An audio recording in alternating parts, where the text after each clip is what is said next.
Hello, everyone, and welcome to the inaugural Avocado Gamescast, organized by members of the AV Club After Dark community. I'm Merve, and I'm here today with open angle bracket guests, open curved parenthesis, who say hello when I say their names, close parenthesis, close angle bracket. Well, this is exciting. In parentheses, how do you guys feel about starting up a podcast? I'm excited. I can't wait. This is going to be fun. Yes, this will be doing this for years and years to come. Yes, this will be very exciting. In 2016, Surely nothing Yeah, weird is some- going to happen in not- the next couple months, years. Yeah. Everything will be normal. yeah, November Oh, wait. looks bright right now from where we're standing. I'm pretty sure me being here is non-canonical. I was not in the 2016 episodes. It took a few years. Canon Schmanon, it does not matter. We are all here together in 2016 to talk about video games and speculate about the Nintendo NX. That is a thing. And what do you think that Xbox is going to call their next console? Like Oh, maybe Project Xbox Scorpio. 2? Project Scorpio, I think it's Scorpio. Yeah. They should just go with that name. Xbox. I mean, I'd be down with Xbox 2. All right, enough like shit posting. Let's actually do the episode. Folks, we did it. We made it to 100 episodes. We have outlasted Anthem, Marvel's Avengers, and believe it or not, Babylon's Fall. Oh, We man. are still going. And E3 is not take that, ESA. We're still around. I mean, ESA is still around, but E3 is not take that. Back when we started this podcast in 2016, the Nintendo Switch hadn't even been officially announced, and we were in the midst of the Xbox One/PS4 generation. Now, the Switch is approaching its sunset, and the Series X and PS5 are eyeing mid-gen refreshes. The gaming industry has undergone a remarkable transformation in the past few years, but we'll have plenty of time to talk about that on future episodes. What, you thought we'd just give up at 100? You thought you could stop us? You are stuck with us forever, you listeners. This train is still going. Anyway, instead of talking about the state of the industry too much, we're going to talk about it a little bit, but really what we wanted to focus on today, this is our 100th episode, is we wanted to do a celebration of this podcast and you, our listeners. So, on this episode, we'll be doing our second ever mailbag, where we answer questions from you folks. And we'll also take some time to reminisce about the most memorable moments from the Gamescast's first 99 episodes. Anyway, as always, I'm Merve, and joining me today, you can find him at 58 Dream Street, playing retro games and not so retro games. It's LittleMac. Hey. You can find her at Survive Bar, sipping on cocktails and singing karaoke. It's Lovely Bones. Howdy. And finally, you can find him aboard the Pillar of Autumn, but before it crashed, it's the Kappa. Man, I'm telling you, that's Halo show's been on for me lately. I'm telling you, that's might be the greatest rebirth in modern media history. But I've been really into Halo stuff this past couple months, so it's funny. I heard you the first mentioned that. season was like a kind of a disaster, and they turned it around. Got a lot to lay, as far as groundworks for stuff, and then they kind of got some of that away. Some of the audience surrogates got a little bit better, but the plot's humming along now. Glad to hear it, because I've always been I always got this taste of the Fall of Reach from playing Halo Reach. Yeah. And I've never read any of the tie-in novels, so I'd be really interested to go back and watch it. I just don't want to have to watch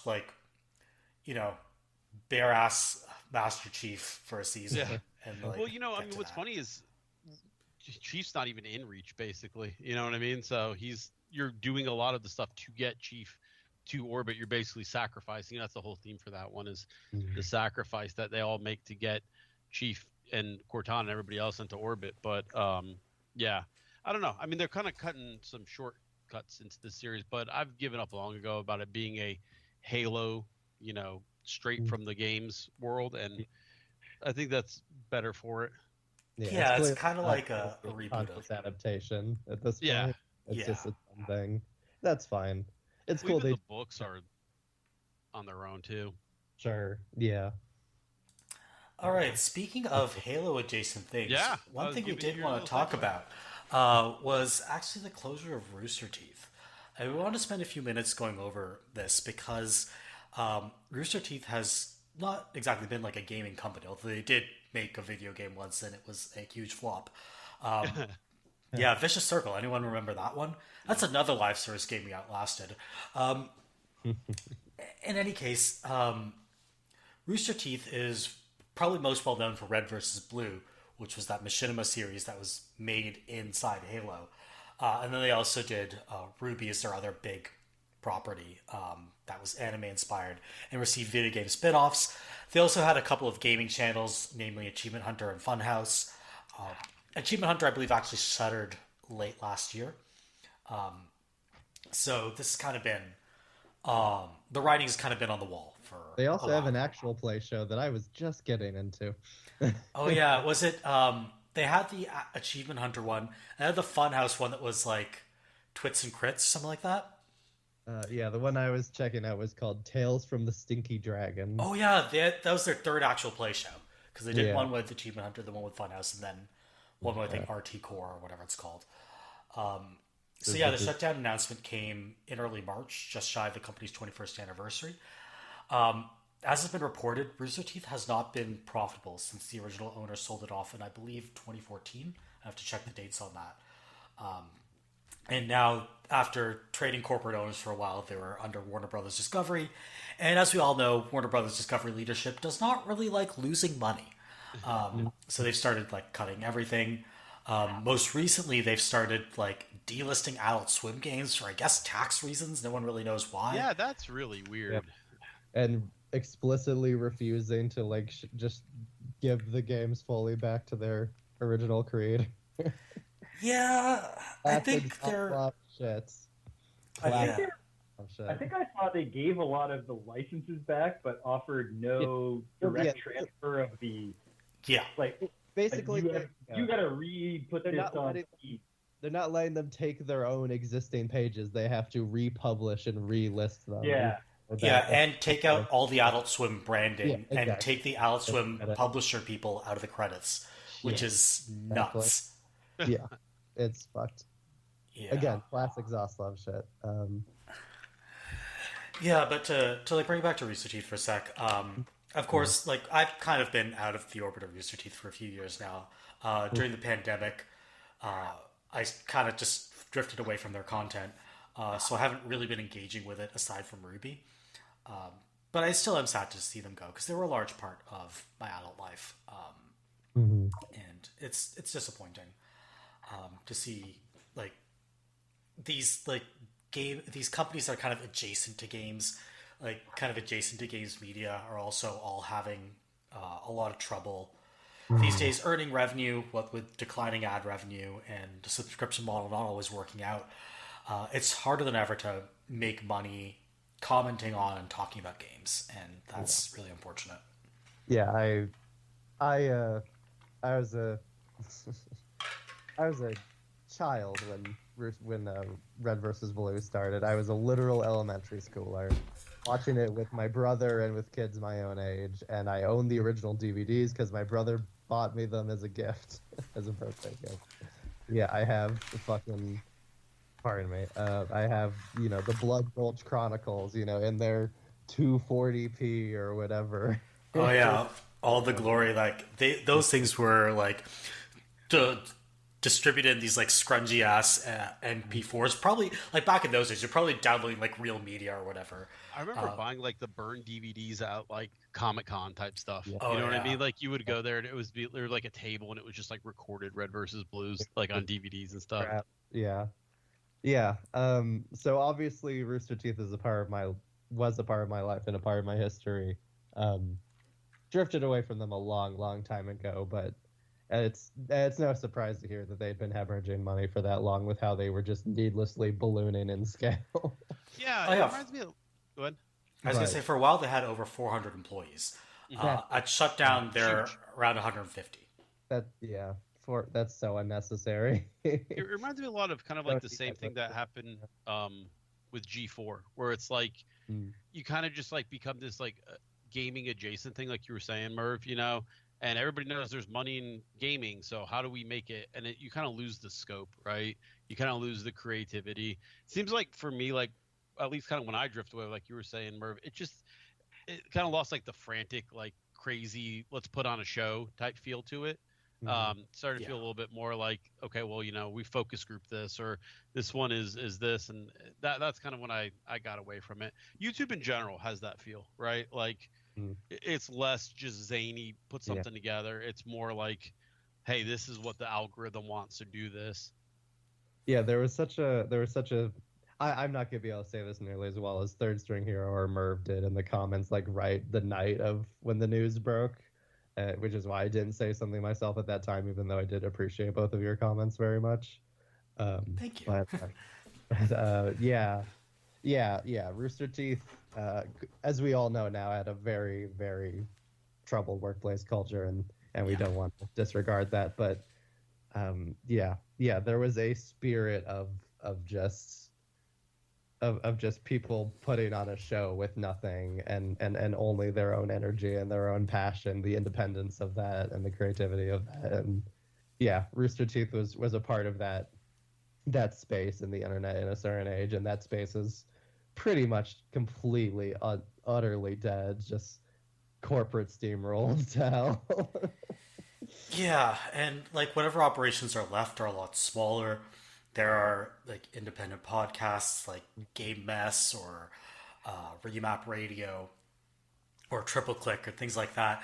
But for a lot of these media companies, these are side gigs for people working other jobs, and that's kind of what games media looks like now. Is people working like 30 hours a week at some outlets, so they don't get benefits there because they're technically part-time, and they're cobbling together the rest of their revenue from their own side hustles and making money through podcasts, other appearances, and streaming, and then like cobbling together revenue that way. Who do you think Patient Zero that was? Was it Giant Bomb, you think? I mean, Giant Bomb is still kind of going strong, although they have had cuts. I would say Revision 3 was Patient Zero. Yeah. When they shut down, it was pretty... I wouldn't say it was out of nowhere, but it was a pretty big deal. And then... like that was also shut down by Discovery. Yeah. Believe it or not. So, what goes around comes... I mean, I shouldn't say what goes around comes around. History repeats itself. Well, it's tough when they're the ones throwing around the money in the space, but they can't be trusted. It was like, remember like when Facebook was buying everything gaming related for a while, and it was very like deal with the devil kind of feeling for a lot of this like Facebook gaming stuff, and then they just kind of got bored with it, and a lot of people lost things that they shouldn't have otherwise. But I think you got to be careful with some of those. But if they're the only ones buying, you don't have that choice. That's just being in the media space in general right now, unfortunately, is having no sense of trust in the people you need to work with to get funding and get work. Because every streaming service has Zaslaved something at this point. Yeah. Just got to it first, and et cetera, et cetera. Like, everyone I know in TV and movie work right now is so fucking demoralized. It's so bad. Yeah, it is really unfortunate. And sure, it's fun to be, me being a freelancer of a freelancer, just barely clinging by. Remember, I almost took a job when I just got out of college. I almost took a job with Blizzard Planet. And I was like, well, what do you guys pay? I was like, and they're like, what do you mean pay? It's like, I see how this is gonna work, And I just always thought what if I tried to make that a career and all this other stuff? But at the same time, that's a really tough thing to say to a college grad. I was an English major and everything. I was in a very high end rating guild. I felt weird that the guy would approach me and offer me not even a job, just to write for his website for free. But it's I don't think things have changed much, honestly. That was a long time ago. That was at least 20 years ago. Yeah, it's just weird to feel itself. Yeah, I mean, there's money, but there's not money. That's what it's always felt like. We're always hard on the games journalists, but it does seem like very, very few have able to make a career or make it work. And those who do, I mean, are relentless. When you're talking about your Schreiers and Paul Tassi and a few other ones that I can think of, Ben Kuchera, I think he was around for a while. I haven't seen him much lately, though. I think he's out of the game. Is he? Yeah. Yeah. I mean, doesn't And surprise then, me, like, but yeah, nowadays just like Rebecca Valentine. There's Logan Plant for a while, but I don't think he writes news stories anymore. And then like a couple of people at Wired, The Verge, and Polygon. But there's not that much investigative journalism happening these days, unfortunately. Oh yeah, Brendan Sinclair at Games Industry. Forgot about him. Yeah. I remember when Imran Khan retired after the second or third consecutive time he got shit canned by an imploding media company with a terrible parent. His contract at his PR job is up now, so I think he's freelancing again. Oh Jesus. Yeah, I feel really bad for that guy. I feel so bad for that guy. He's been put through the grinder.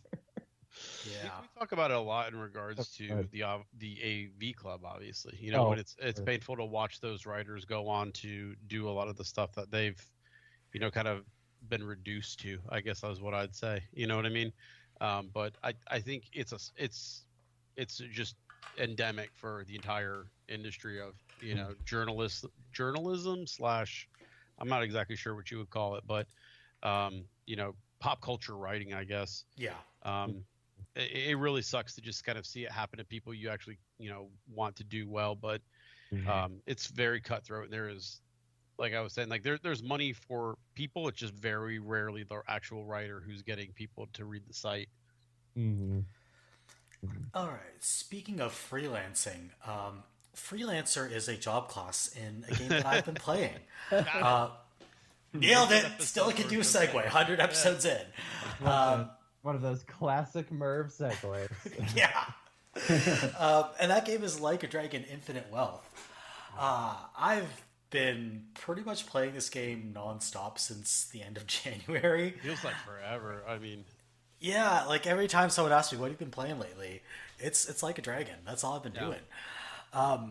So Like a Dragon is better than what my answer was, which was just nothing. It was literally nothing for almost 2 months. Oh yeah, that can be like once you get in a rut, it can be hard to get out of there. The nice thing about Yakuza games though is once they start to feel stale, there's like usually like a shift. You know what I mean? Like, I don't know how to describe it. Like there's a mini game shift, or there's a new area, or like they open a new fighting style. So those games I think are a little more, I don't know how to describe it, like stale resilient than other games I've noticed. Like I've logged 140 hours on this thing in Steam, and I'm not tired of it. I want to keep playing it. I'm pretty near the end though. Like I'll probably be done in like 15 hours or so. And that's because I'm doing the majority of the side content. Like I'm just going through and doing all the sub stories and all the Bond episodes and getting all the tabletop conversations, leveling up on my personality from, I guess, dumbass to genius. That's right. Level 1 intellect is called dumbass, which I still think is fantastic. So this is the 10th mainline entry in the Like a Dragon franchise. That's including the prequel 0 and the, I guess you call it an interquel, sort of, Like a Dragon Gaiden. And but for also those... this is Like a Dragon 8, like, let's be clear. Yeah, this is Like a Dragon 8. It is 8. They just don't want to put high numbers in their titles. And it is literally Ryuga 8 in Japan. Yeah. So, yeah. The infinite thing is clever. It's an 8 on its side. We get it. Mario, yeah, I haven't, like, 140 hours in. I have no idea what's called Infinite Wealth. Sorry, back. Yeah, they just keep making them for Infinite Wealth. That's the joke. Yeah. Sorry, LittleMac, what were you saying? Oh, I just said, I get it. Oh, yeah, you're, like, turning it... you're turning the 8 to a lemniscate on its side. Yeah, I see what you're doing. So yeah, these are open world urban crime dramas with very, like, mostly serious main stories and pretty goofy side content. I've described the series on this podcast before as The Sopranos meets Better Off Ted, and I stand by that description. Yeah. It's almost like lovably goofy at times, and then you're like, I should not like that. This is so lovably goofy, but it is. I mean, it's a very interesting blend of like both serious and very unserious social satire, and somewhat psychologically complex, and also very broad at the same time. It's wonderful. It's such a wonderful, unique series. I love it so much. Yeah. It was Merve's recommendation from this podcast that got me into this series, and I'm eternally grateful for it. I got my start with the incredibly confusingly named Yakuza Like a Dragon.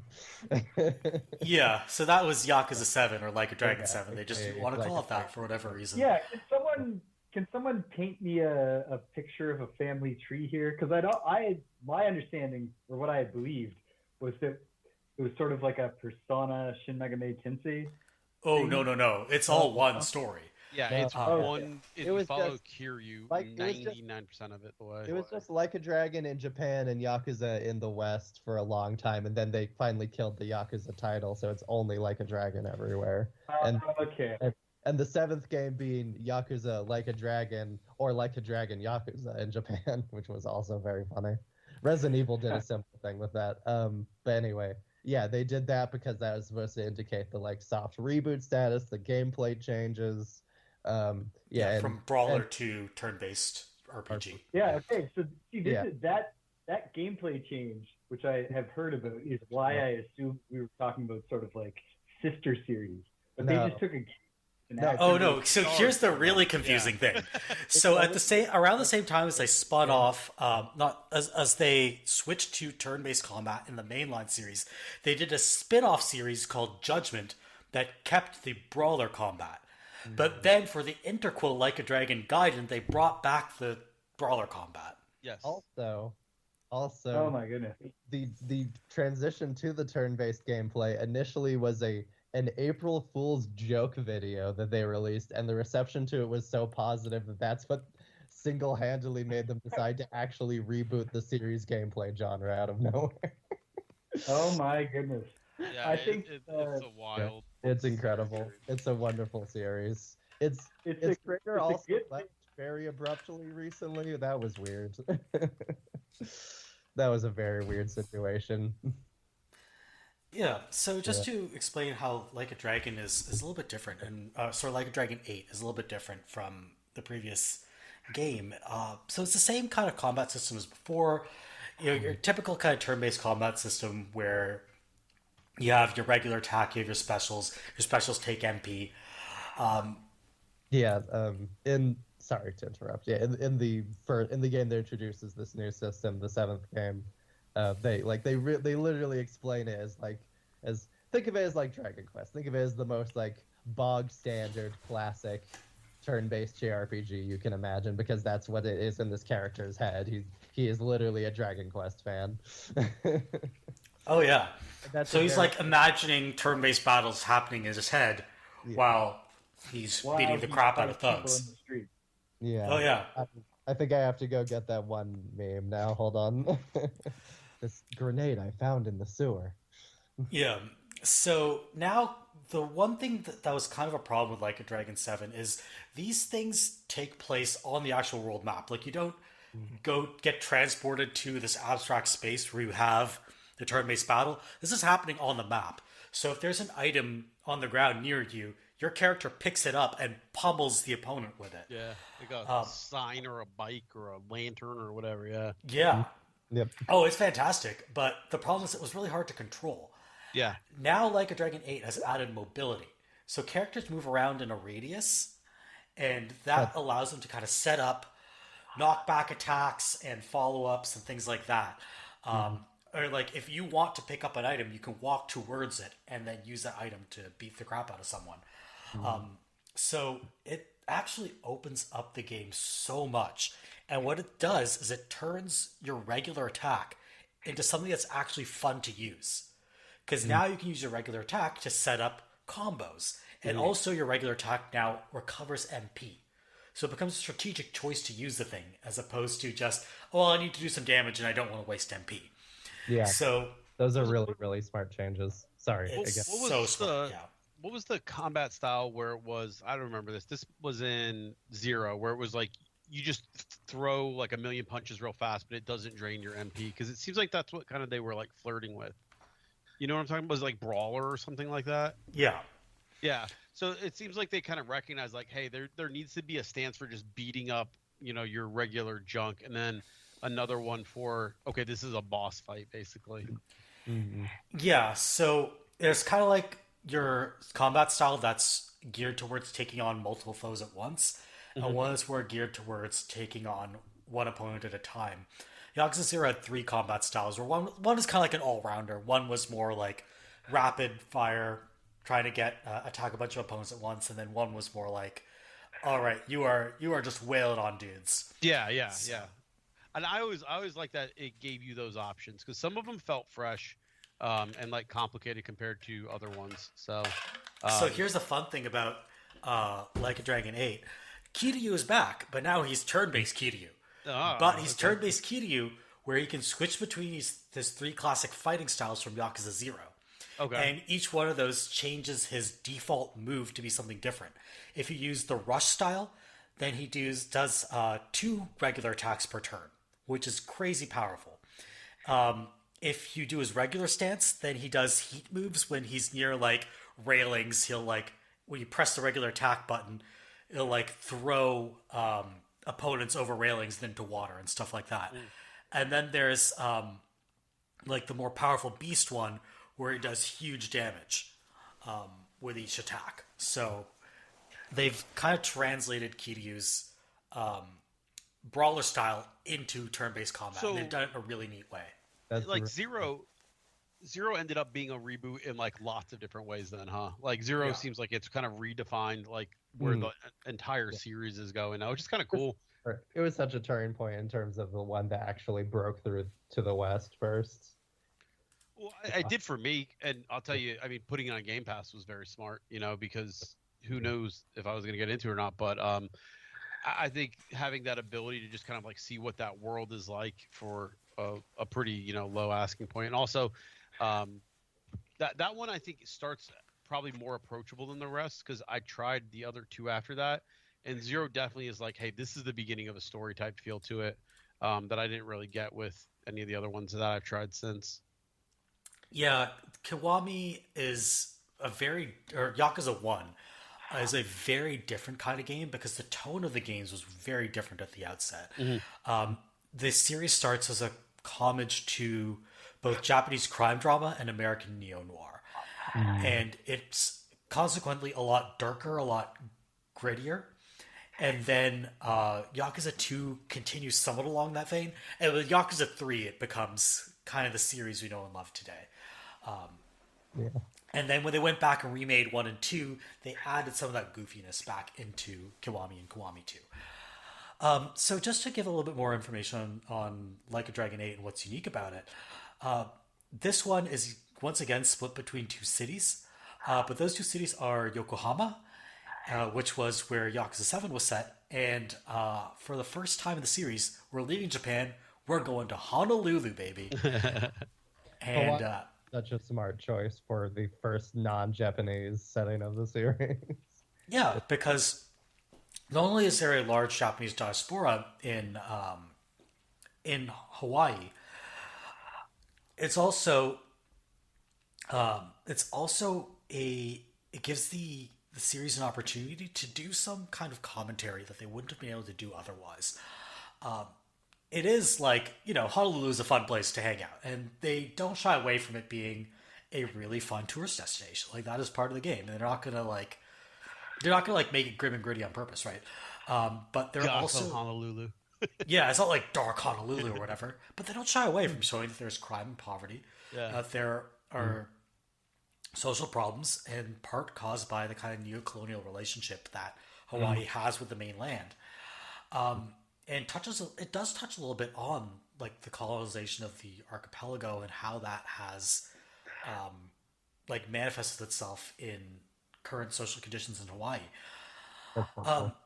And the story has been this like really interesting look at faith and devotion, which is just such a like religion is in Yakuza up until now has been like people are in cults that worship chickens, right? And that's kind of been the way the way that they've interpreted religion. But here they've taken a very different tack, and it's not something I ever thought I'd see out of a Like a Dragon game.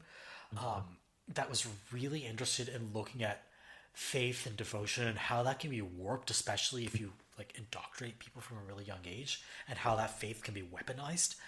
It's a really neat story that I was not expecting out of this particular series. So I'm having a great time with it. I'm really excited to see how this all ends. And yeah, I'm going to play another 20-25 hours of this. Yeah, more.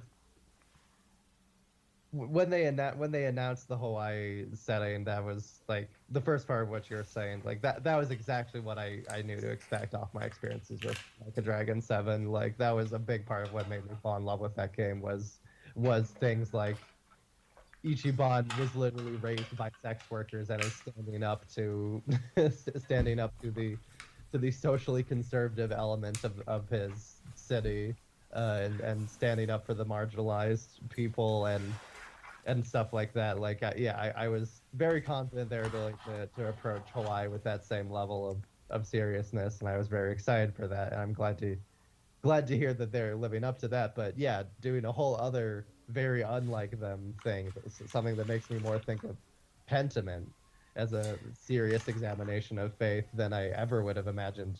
Yeah, Like a Dragon would do. That's so cool. Yeah. And like it doesn't get as deep with it as Pentiment does, but that is kind of an undercurrent throughout the plot.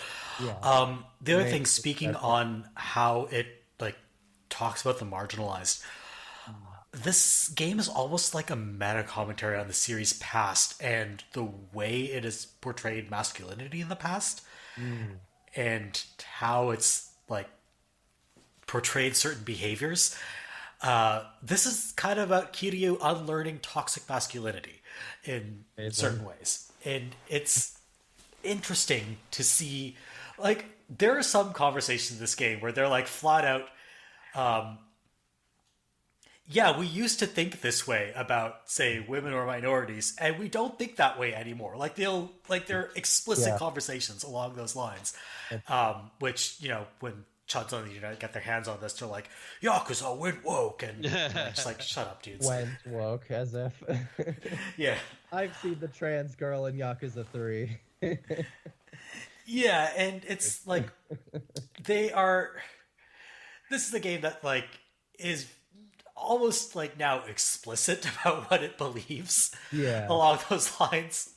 Like there's a whole plot about there's a whole plot that I'm not going to spoil about Ichiban having some very traditional views that he has to unlearn, and I'm not going to spoil it because it's very funny.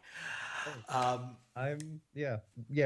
in the world, we're in the age where subtext is dead, and we all just have to live with it.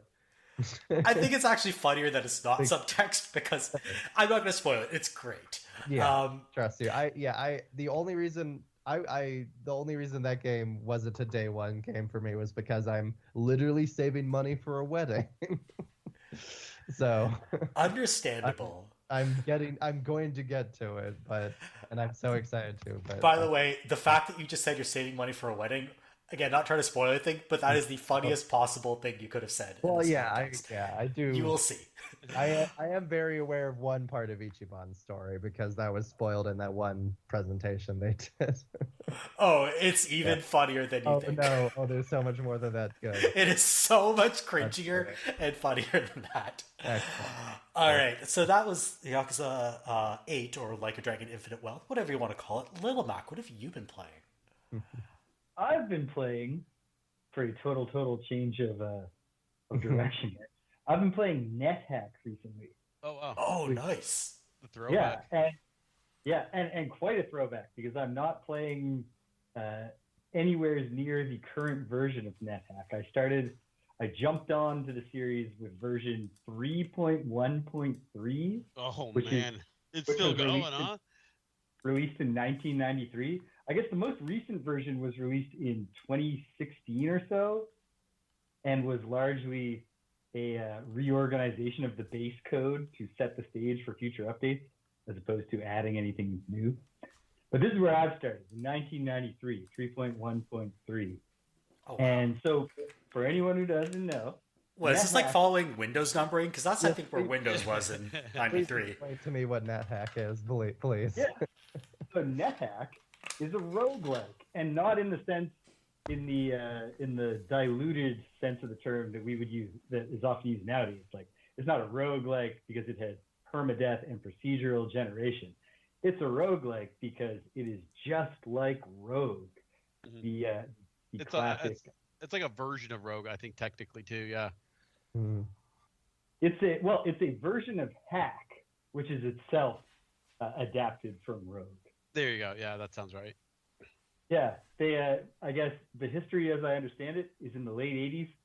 Some people started working on a mod, taking this game Hack and doing their own version of it, and they were collaborating over Usenet. And so they thought it was so novel to be making a video game collaboratively using the internet that they called it NetHack. Which is kind of funny to think about. Even like 10 years later, if you're going to keep that going, every single game would have net appended. Because that's online, yeah. Yeah, it's a roguelike, and so in the purest sense, so it is, I think you pronounce it Asci, but ASCII characters. You no graphics. We have text. Like, the main character is the @ sign that you move around, and it has basic RPG mechanics, and then underneath those, just an enormous, astonishing amount of complexity. Like, I knew on an intellectual level, because I've played a lot of Rogue, but otherwise the only roguelikes I've ever played have been the Mystery Dungeon and Shiren the Wanderer games. So I knew intellectually that later roguelikes really took advantage of the fact that they don't have to spend any time making graphics to really add a lot of gameplay complexity. But I had never really experienced it, and it is wild how much there is to do and how much there is to think about in this game. For reference here, for example, the controls, every action you can perform is mapped to a key, and it uses all of the lowercase letters and all of the symbols that you have, that are lined up with your letters on your QWERTY keyboard, like your square brackets and your colon and stuff. And then use all of the capitals and all of the shifted versions of those characters. And then it doesn't use all of them, but there's maybe like 15 to 20 alt and a letter commands that cover things like from 60, 70 commands here. Yeah, there's a lot of commands, and they go all the way from, like, some of them are familiar to me because they were in Rogue, so I was all ready to press W to pick which weapon I will wield, or then capital W to pick what armor I will wear. But now also, it goes beyond that to, like, I'm not actually sure off the top of my head if Alt W is a thing, but there are various Alt commands. Alt W actually is wipe your face. There's a command for that. Yeah. I have not personally found any cause in my experience yet to use wipe your face, but I was reading the CRPG Addict blog recently, and he's playing this game right now, and that's what set me off to go play it. And he commented on, there's so many keyboard commands. When are you going to use wipe your face in one of his blog posts about NetHack? And then down in the comments, someone was like, remember earlier in your post when you were complaining about how your character got acid splashed in his face and you had to play the rest of your run blind? You didn't wipe your face. Silly. If you had wiped your face, you would get your eyes clear, and then you could see. And so, yeah, it's wild. And it adds character classes. In regular Rogue, you're just some dude. I guess you'd say you're a rogue, but you don't even have, like, lockpicking or anything. You're just a guy, a warrior. But in this, you could be some, like, standard RPG type classes, like a priest or a wizard or a knight, and then weird ones like tourist and archaeologist and caveman. And then it's just a part of how roguelikes work. Is it just NetHack that's kind of still being worked on currently, or are they doing it with Rogue and Hack as well? No, I think both. I don't think Rogue really ever. I think Rogue is just Rogue. What's weird about this is because, like, for me personally, I started out with Hack, and then I just started getting to, like, the BBS versions of these. You know what I mean? Like I think they were called door games. You know what I'm talking about? And I was like, even Vaguely. like 10 years after, I was like, oh wow, they're still working on NetHack, and I was shocked then, you know. And now we're in, you know, its fourth decade, so Yeah. it's cool to see it's still getting, you know, played. That's awesome. I can only imagine what's going on in this game now because, like, I'm okay at Rogue. Like, I've never won it, but I've made it. In fact, I've never even retrieved the amulet and started climbing back out of the dungeon. But I've made it like more than 20 levels deep. I've been close to finding the amulet. I am not even scratching the surface. No matter how much, I find new stupid ways to kill myself every time, and it's There's a name for that. I can't remember what it is. Yeah, I think it's YASD, yet another stupid death. And for me, that's every single one. I'll try to not do a comprehensive list, just some of the funnier ones that stick out in my mind. The very first time I found a shop, I was like, oh, cool. Because in Rogue, gold is just like for a score at the end of the game. There's no shop. And so I found a shop, and it looks just like in Sheeran the Wanderer. It's just a guy in a dungeon room with a bunch of items on the floor, and you go over them, he tells you the price. And you can pick them up and buy them if you want. And I walked in, and I stepped in to go start looking at his items, and the first item that I pressed to step on to look at, it said, "Oh no, it explodes." And then, yeah, I guess. And then I was killed. And then the last line of text before the like basic end of game like rigmarole that it always gives you said that the shopkeeper starts picking up your items to put on display. So I guess I found a wicked shopkeeper who set a trap.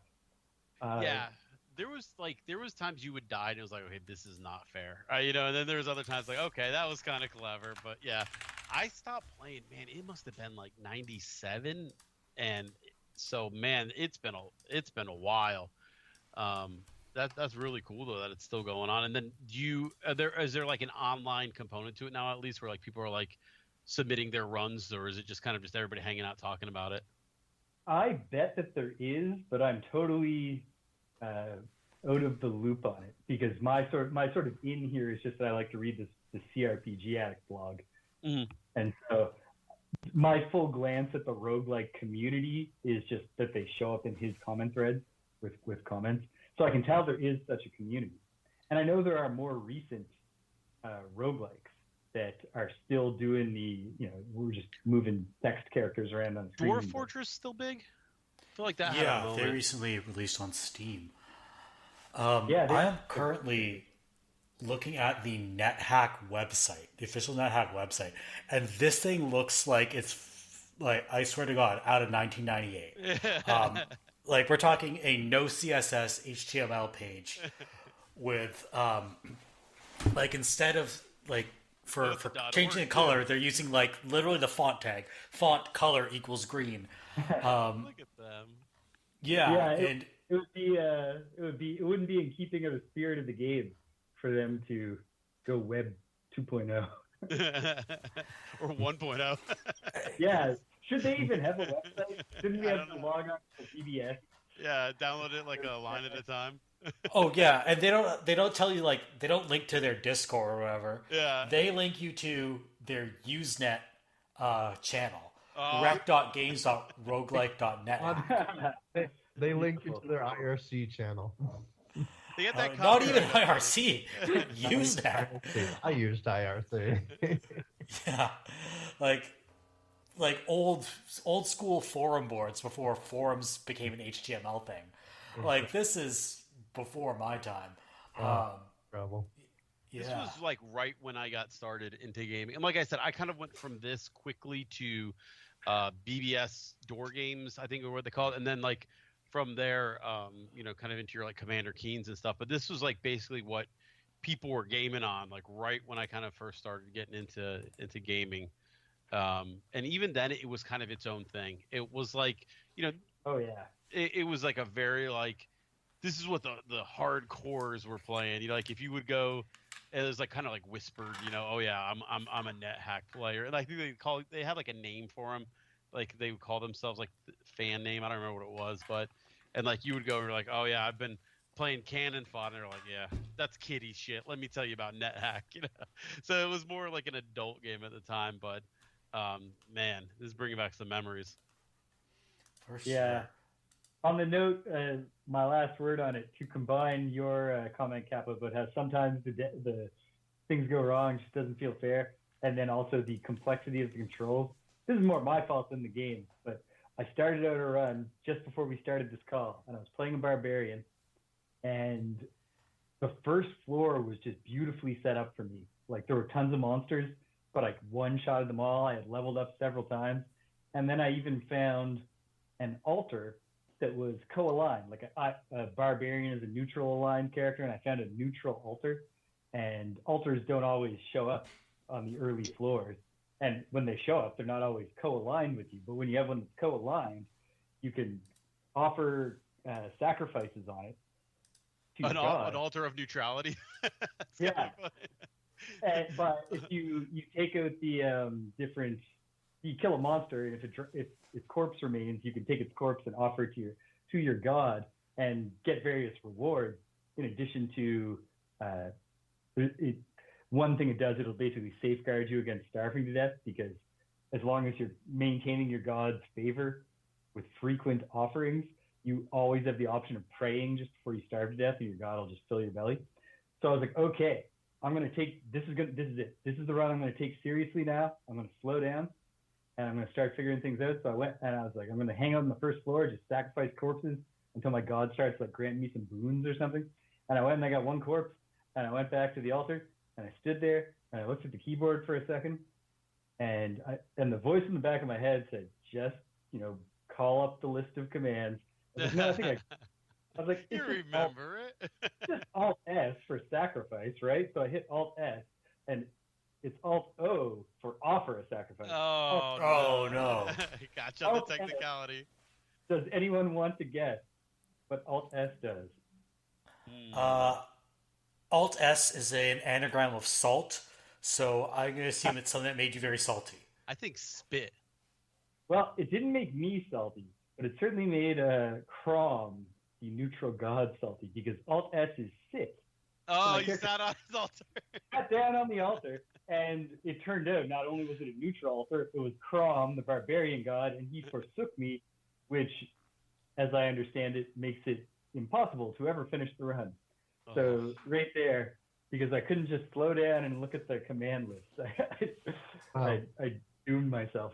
Wow, you fully lost the game in the coolest way possible. Did you yell by Crom when it happened? Through blasphemy.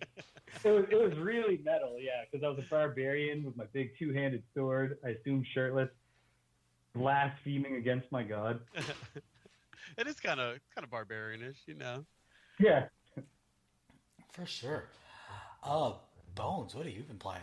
Oh boy, okay, so I have been playing everyone's favorite dark fantasy RPG, the one we're all talking about, obviously, Dragon Age 2.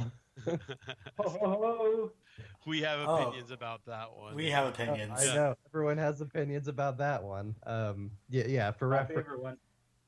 For reference, favorite, all right. Also my favorite. For reference, Michaela and I pre-ordered the physical edition of Baldur's Gate 3 back in December, and it still hasn't arrived yet. So we've been trying to keep ourselves busy in other ways. Yeah, they only just started shipping the PC version, and they said that the console ones will take a little longer. That's not good. At least they're finally shipping. Yeah, they're like, yeah, we're putting as much of these games on disc as possible. So we just finished patch 5. We'll put patch 5 on the disc. And now 4 months later, they're like, we just finished patch 6. And guess what? We put patch 6 on the disc too. That's what took so long. Which it's both very admirable and very frustrating. When it arrives, it's going to be a Game of the Year edition. Yeah, they're going to be just like, everything's going to be on the disc. The Xbox version is the one I bought. It's 4 fucking discs. 4 blue Oh, wow. sirs. I didn't realize they still did that. I thought when console games got that big now, I thought they just made you download like There's a terabyte. game company near No, me. they wanted to code the entire game onto the disc. They wouldn't have bothered making a physical release if they were going to put as much of it on the disc as possible. It was a whole thing for them. But That's admirable. I like that.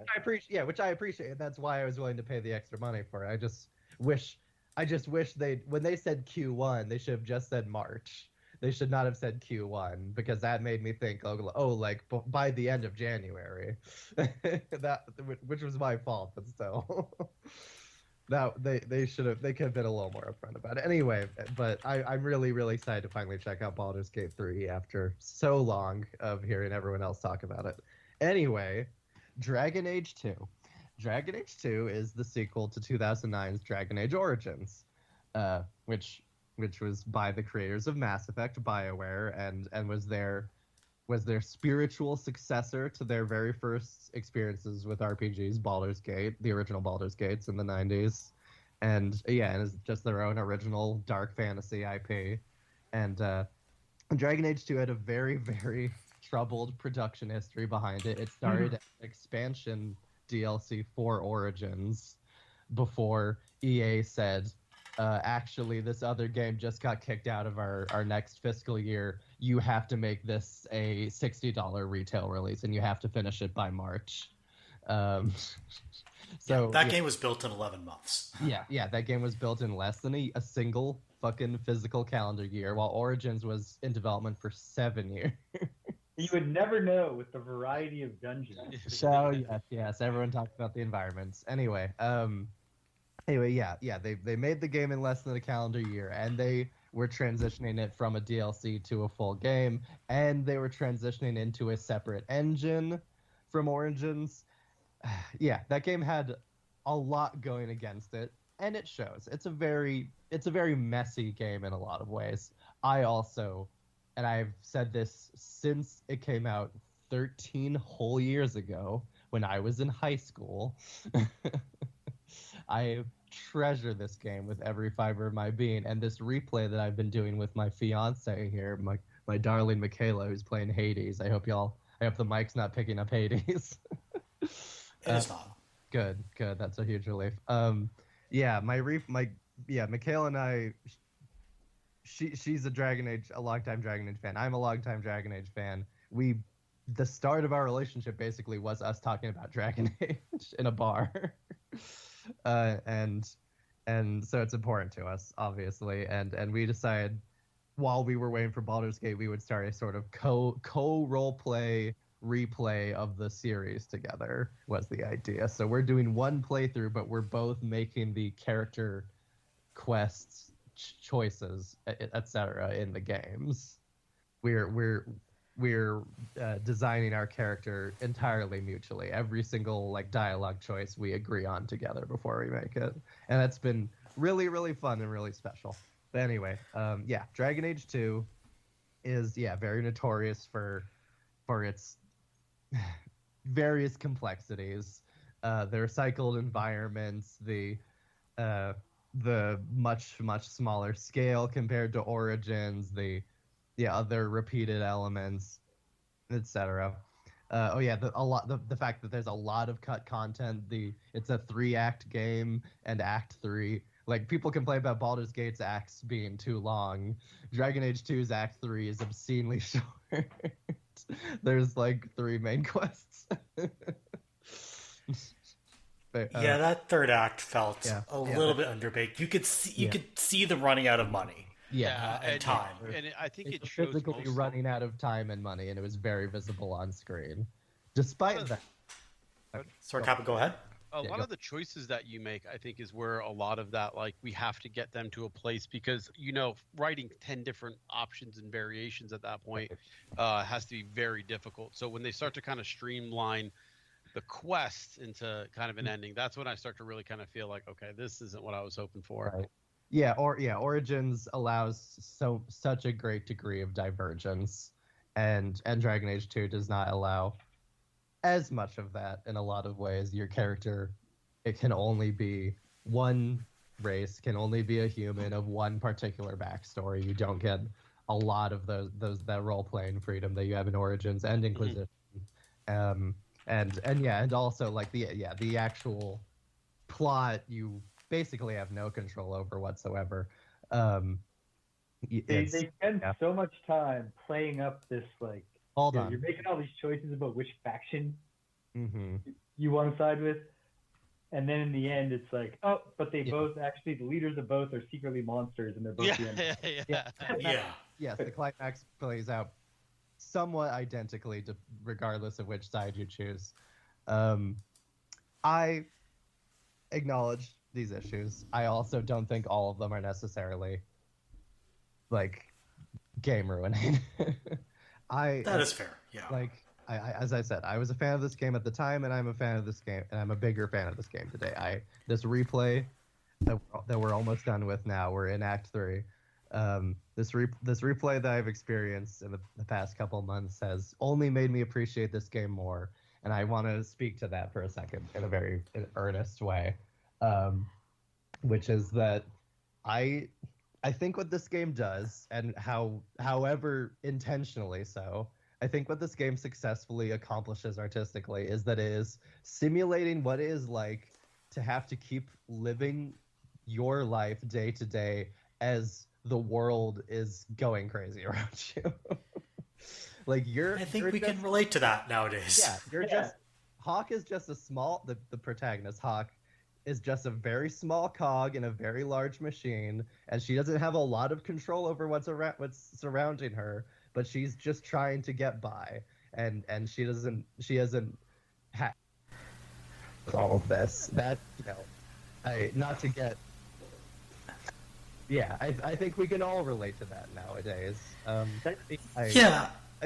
would say, like, if you're asking her, hey, what are you going to do about this? I think her answer is, I don't know, make purple quips about it. Like, that's basically her. I never liked Snarky Hawk. I'm not a Snarky Hawk person myself. But are you, like, a green hawk or a red hawk? I'm mostly diplomatic hawk. Yeah, the way. Or is it blue? I forget the color scheme. Yeah, blue is diplomatic and red is aggressive. It's not that far from Mass Effect, but anyway, Mikhail, like, our character's been roleplayed as like primarily diplomatic, but she gets aggressive in very context-specific circumstances. Like she's very protective of her mage sister, so as soon as anything comes up related to that, she'll default to aggressive, or something similar to that. She'll get aggressive when the situation calls for it, but she's not naturally aggressive. Which is a lot like me. But anyway, I was a teenager when this game first came out, so I was in a very, very different place in my life. I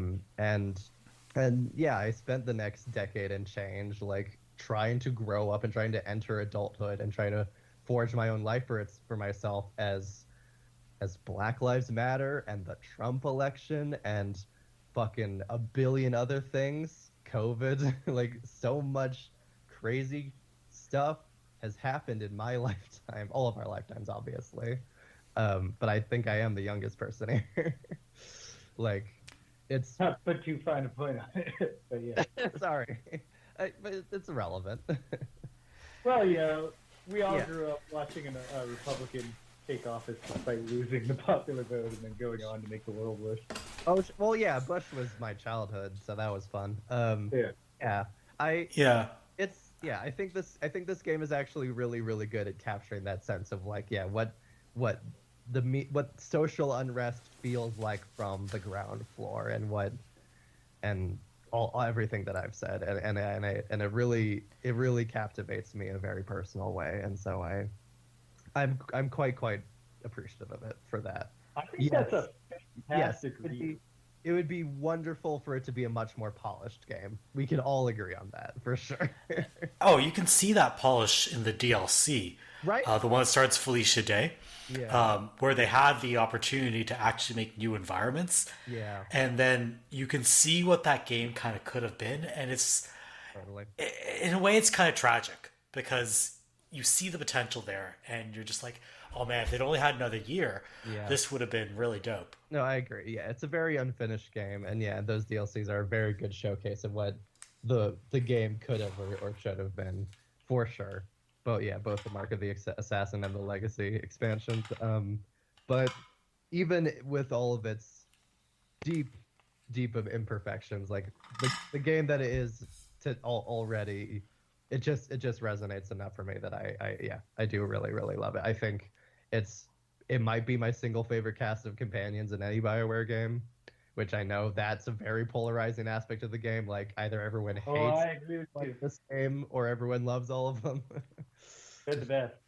Yeah, I love my a favorite. bunch of messy fuck up idiots that don't. My diplomatic answer is that Aveline is the best. She I rocks. don't like Aveline. All right, never mind then. Well, yeah, okay. Aveline is fun. Aveline is a lot. They're all a lot, but I don't know. Fenris is such an unpopular character, but like I can't stand him. yeah. Everything about Fenris is so anti-BioWare and anti like Western RPG. He's really much more of a like Cloud or a Final Fantasy character than anything in a lot of Him ways. and Sebastian just felt like they were from a different game Oh, almost. yeah, we don't fuck with Sebastian, obviously. All right, so the two I don't like, you don't like, it feels better. Yeah. No. Fenris is my favorite character. Okay. No, yeah, Sebastian. Fenris is like your angry goth son, right? Sebastian is literally a Christian conservative companion. It's like, why is he even doing here? But Fenris. No, it's a chantry. It's completely different from Christianity. Yeah. Okay. Fenris. You could tell it's different because the leader turns out to secretly be a monster. What I was trying to say was Fenris is very aesthetically out of place in Dragon Age, but Yeah. as far as which character I'm more willing to listen to and to give a second chance to when they leave an asshole-ish first impression, I'll take the guy who literally just escaped slavery and thus is very traumatized and very angry versus the cop. It's just where I'm at. Oh, I agree. Yeah, Sebastian is just like, if nothing else, he's just kind of boring. Yeah. He's just kind of there. Yeah. Well, I was calling Aveline a cop, but Oh yeah, Aveline is also a cop. Yeah. That's true. look, I do like Aveline. I think Aveline's a very interesting character, and to say that she's so flawed is they're all very very flawed, so that's whatever. But I think she has the highest highs and the lowest lows for companions, I think. But I could see how if those highs hit for you, it's the better set than having like the mixed bag that is 3, where I don't think they're all like kind of consistently boring in a way. Yeah. Sure. Yeah. I think Fenris is a really I think they do I tend to be drawn to this BioWare type of like the character who's very freshly traumatized, and so they're very abrasive and very on edge, and it's basically your job to like coax them into personal growth. Like Jack and Mass Effect. Like I just like those types. I relate to them a lot, so that just works for me. I get that's not going to be everyone's cup of tea. I can't even call the character's name to mind, but I was really taken by the is there like an elven blood mage character? Meryl. Yeah. Yeah. She's pretty Meryl good. is also very polarizing. Yeah, she's very Very naive. and adorkable, and has got this dark side that no one has the same opinion on. Yeah, I went into the game fully mentally committed to my romance option being the sexy pirate. Sure. But then I found that character in particular. Something with the Speaking of people who are a lot, Isabella is a lot. Sure, yeah. Isabella's a great mess of a character. Yeah, she pushes everyone away. She actively causes a lot of the problems of the main plot. She steals the book from the Canard. Yeah. Spoiler alert for a 13-year-old game. Oh yeah. That's okay. I don't remember what happened in that game very well, but that's fine. Because it was a very confusing game. Yeah, it's a very complex game. It's a very imperfect game, but yeah, that's my case for why Dragon Age 2 is still important 13 years later. For sure. And finally, Kappa, what have you been playing? I've been playing Rogue Trader, which, I mean, kind of the definition of like mixed feelings on so far right now. I waited for this one because it is an Owlcat game. I don't know if you've ever had any experiences with Owlcat games before. Did Owlcat also do that League of Legends RPG? I think so. Or is that another studio? I'm not sure. They're known for Pathfinder games. Oh, Pathfinder, right, yeah. Kingmaker, and I don't know who made that. I think you're talking Legends about of like Runeterra. yeah. I don't know who made Runeterra. It could have been them, but their games are kind of like famously like very large in scope, but also like not perfect on release. They need a little bit of polish applied later in patches. I'm getting a very this is gonna be like kind of like I, it feels a lot like I'm playing Baldur's Gate again, like Baldur's Gate 3 again. There's a lot of like finished parts to it, and there's a lot of parts that don't feel like it's all the way there. But I'm enjoying it. I feel like Warhammer's kind of having a moment right now, in a lot of ways, and this game's kind of capturing a lot of that like feel for it. Um, it's fine me wanting to know a lot more about the Warhammer world. I don't understand all the political implications of stuff. Um, I'm playing as kind of a I can't remember what they call it in the game. I think they call it dogmatic. So like I'm a true believer in the power of the Emperor, right? Like, and that's kind of kept me in the good graces. I wouldn't even say it's like a good playthrough or a evil playthrough. Heretical is definitely evil, but a lot of the choices you'll make as a heretic feel like good choices, if that makes sense. Like, hey, there's a farming village. They're worshiping chaos, Yeah. but they're growing a lot of food. What should we do? Well, oh, hey, let them grow a lot of food and we can feed lots of people. No, that's the bad choice. Kill them all. Um, so there's a lot of kind of like messing with what is normally good, evil, and then kind of the middle line. The middle line, I think this is the first time the game I've played has done this, where they've made the middle like actively boring, and I think that's cool. Like I think games where there's morality choices to make, I think it's cool to put people in a like a conundrum, like which are you going to choose? And Yeah. I think fence sitting shouldn't be rewarded. You know what I mean? You shouldn't get the best of both worlds if you just kind of decide not to decide. So the third playthrough on this one is called Iconoclast, which is like, yeah, the Emperor is great, yeah, Heresy's good, but I'm the best, and like you kind of like ride the line of it doesn't really matter the big factions of this. All that matters is what happens to me, which is kind of a selfish way when you're resolving a lot of the quests. So you're choosing the option that benefits you, not the planet, not the people, not the Emperor. You're just kind of choosing yourself. Um, I don't know. It's really tough. It's really tough to kind of decide where I was landing on it, but I really did like playing as dogmatic for my first playthrough, especially because your companions kind of lean that way. And Yes, you kind of like match their behaviors. yeah, In a way. exactly, and like it makes more sense when you're doing stuff for the Emperor when everybody around you is like, yeah, you should. So, but I like it a lot so far. The mechanics are a little old fashioned, and I feel like I'm playing it on normal difficulty, which is the recommended difficulty. And there's a lot of like combat abilities and skills I'm just not using, right? I'm playing it almost like an XCOM game: walk forward, aim, shoot, get some cool combos in there with AOE stuff and things like that. But there's a lot more intricate combat that I haven't really cracked, and I feel like that opens up at harder playstyle levels. Because right now, like most of the stuff I'm facing is just getting one shot and I'm moving on.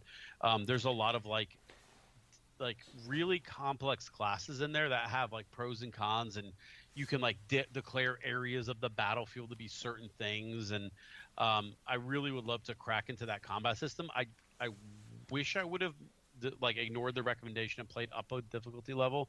I feel like I would have wrung a lot more from the combat from that. Yeah. But the story's great. There's a lot of leveling up, which I don't mind. There's a lot of reading, which I don't mind. Again, I'm playing an RPG, but I feel like that's a lot of the knocks I saw in the reviews are like, oh, there's a lot to read. I'm like, well, yeah. I mean, you kind of come to accept that if you're playing, RPGs. But overall, like it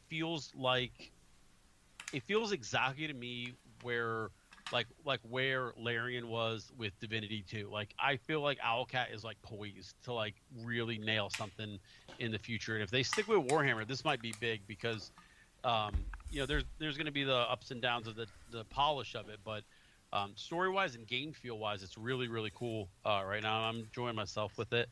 I think I'm on chapter 2. I think there's 4 chapters. Judging by the level Yeah. of my characters, I'm about They're called halfway. scenes, I think.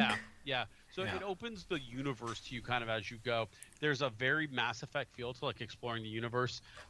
Your navigator has to see through the warp and allow you access to different areas. And as you access different areas, it opens new treasures and stuff like that. So there's a lot of like unfolding the universe for you, kind of, that feels really cool. You can jump into higher level areas, but like the warp is unstable and things might attack you. So yeah, I mean, there's a lot of mechanics there. I'm not super like knowledgeable about the Warhammer world, so a lot of my questions are more like, like, is the Emperor good? Is the Emperor like but I don't think that question's ever really going to be answered. But you kind of find yourself wrestling with a lot of decisions, like the good for this colony might not be good for all the planets around them, and stuff like that. But yeah. It's a weird game, and like I don't feel like I heard almost anything about this game. I mean, yeah, Baldur's Gate sucked all the air out of the RPG room, right? But I don't know. Maybe this one, as like it kind of starts to get more polish and stuff, starts to get a little bit more traction under it. I think it's starting to hit discounts now too, where I'm starting to see it 20-30% off. So maybe when they Currently have 20% off on Steam. Yeah, there you go. During the Steam sale. Yeah, and then they have those giant Warhammer sales, and when that hits, I feel like this is probably going to take off. Yeah, I hear this game is really crunchy and very wordy, but in a good way, and not like. I think some of the like CRPG throwbacks, like especially Pillars, got a little too crunchy for its own good.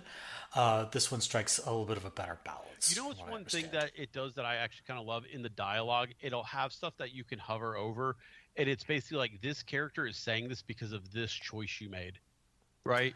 That's real neat. Right. Like, so like there's been so many times I'm like, wait, why does this guy hate me? You know what I mean? And then like I click on him, it's like, this guy is from house whatever, and you told house whatever go fuck themselves. You're not giving them grain when you're on this planet. I'm like, oh, okay, now I kind of know why they're telling me to go fuck myself. Oh, that's great. So it's sort of like keep it. That's always gelled for me. And sorry. And then in line in the text as well, it'll link you to like the game's like encyclopedia. Look, you guys there? Yeah, we're still there. It'll link you to the encyclopedia as well, and the encyclopedia will kind of be like, hey, here's what you missed, here's what you saw, here's what you didn't see, things like that. That I think is also smart, so you're not getting so lost in everything. That's good. It's a little bit like, what was it called? Active Time Lore in Final Fantasy 16, where it kind of gives you contextual information on things you're seeing on screen. Yeah. I don't know if, yeah.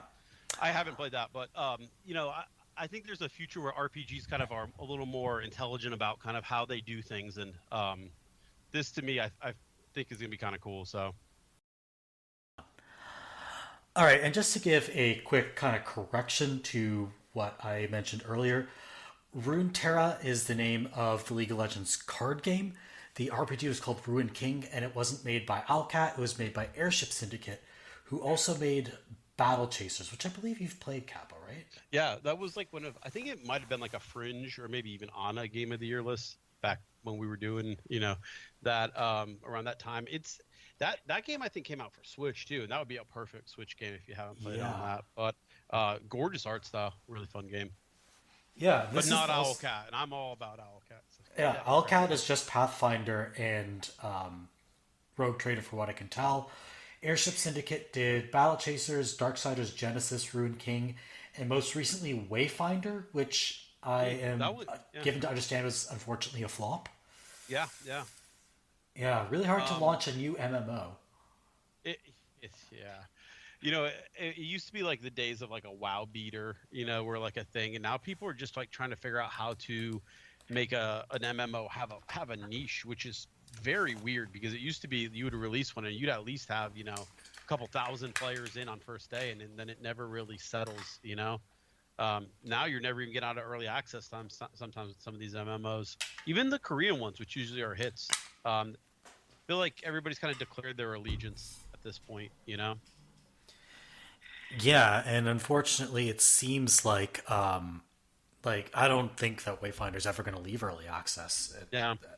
My understanding is I don't know for sure if they've severed their relationship with Digital Extremes as a publisher. I know Digital Extremes experienced some layoffs Yeah. last year, and but they're still about to launch Soulframe, so I don't know exactly how that's going to work out. We'll see. They had a lot of juice going with them with Warframe, but I feel like with Warframe they were doing a very specific type of game that I don't know that they've been able to kind of wrap their hands around how they make other games like that work, you know? And Warframe is a game where like if you're in, you're in. It's like Destiny, right? You're locked in. I don't think many new people are trying out Warframe week to week basically. Yeah, it is. They've got their audience. That audience is loyal, and they're still doing pretty well with it, is my understanding. But who knows if that audience will follow to Soulframe? It might be like Hoyoverse had success with Honkai Star Rail after Genshin blew up. Yeah. And I guess that's what they're hoping for, but who knows? Yeah. But anyway, I will give them a shot. I think people mostly enjoyed Pathfinder, but thought maybe it was a little too much. This game substitutes managing a castle with managing a void ship. Lots of like crunchy is a great way to put it. I'm glad you said that because it is very, very crunchy when it comes to a lot of things. Like, when you're drilling down to your character's lore rates, like my character knows Xenos and I need to, pair them with a person who knows like the Imperium lore. And when you really start to kind of like look at your party as not just people who can shoot good, but people who can talk good and people who know kind of the lore around what's going on, you get a lot more complicated party, and I love that shit. I love being able to just land on a planet and like, okay, I'm going to talk to this guy like, we're best friends because I know his lore, and then I don't have to fight a room full of people. So that's what they're doing well with this series, I think, and maybe that keeps it up because that's what a lot of Warhammer feels like to me. Knowing who is the right person and this person has rank on this person actually matters. When in most games it kind of doesn't. Yeah, knowing like your characters at a like deeper level than just my character has this ability which I can deploy in this situation, but like using the context of that character's story to kind of inform how you deploy them in combat or decide things in interactions, I think is really cool. Because I didn't know what a rogue trader even was, right? I'm just not that into it. But like, you're kind of like outside some of the laws of the Imperium. You're basically like a sheriff, right? Like you kind of got to like make decisions, and you're empowered to make the decisions one way or another as long as it's for the good of the Empire, right? But when you land on a planet, you kind of get tragedy dumped by everybody there, right? Like, there's aliens and there's people worshiping chaos, and we don't have enough food, and everybody here is secretly in a cult. Okay, great. Let me figure out which one of these I care about first, right? And then a lot of times, like the scenario or the whatever will end and be like, never mind, just nuke this place from orbit. It's too fucked up. And I kind of like that. It's kind of like, okay, never mind, just blow this fucking planet up. But yeah, it's sometimes it's you just good... gotta kill and move on. Yeah, and the game kind of makes that like apparent to you. It's like, yeah, no, actually, like there's times when the forces of chaos have kind of like tipped the scales, and this whole planet's gone. Everybody on it is just like, it's like a zombie virus. Everybody now has been taken over, and if you don't kill them, they'll eventually kill you. So it kind of makes the threat feel more real, I guess, than kind of like, okay, well, eventually these guys might do something. Like, no, now they are doing something. What are you going to do? And the only, like, one of the big knocks on it, I don't like that they won't let me recolor my armor. I feel like that's such a core thing about Warhammer. Like, recoloring your little minis. Yeah, right? it should be like painting the miniatures that are your party. You can recolor your main character. You got like 5 or 6 options. It's got a pretty decent character creator for like a top-down RPG. But I was like, man, I want to make all my guys wear red, so when I land, everybody knows it's me. But nah, you're kind of stuck with the colors they wear. But all in all, good game. I'm at like tentative, like 8 out of 10. I'll finish it out and kind of have more concrete thoughts on it. But like being like probably half to 2/3 through, I'm really enjoying it now. Really neat. All right, that is what we've been playing. Now we are going to open up our mailbag and see what our listeners have asked us to answer on this episode. First question from... Sorry, go ahead. What was that, Bones? It was a dumb joke. I'm so sorry. Go on. All right. It'll be clarified when listeners get their hands on this podcast. First up, from Steve Splendiferous, what was the first game you would play at the arcade when you would go?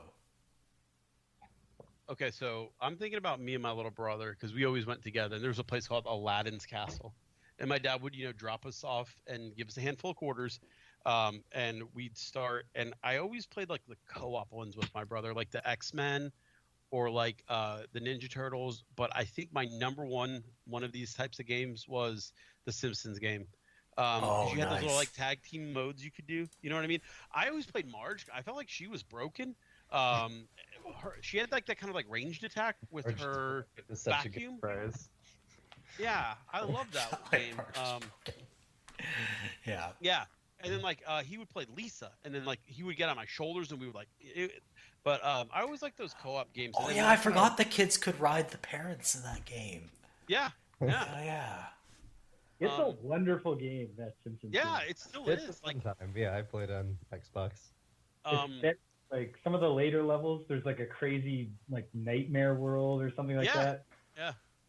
But like that was a quarter eater because you definitely would get to like parts where it's like, all right, you're not getting past this without a continue or two. When I would run low on quarters, I would play Silent Scope.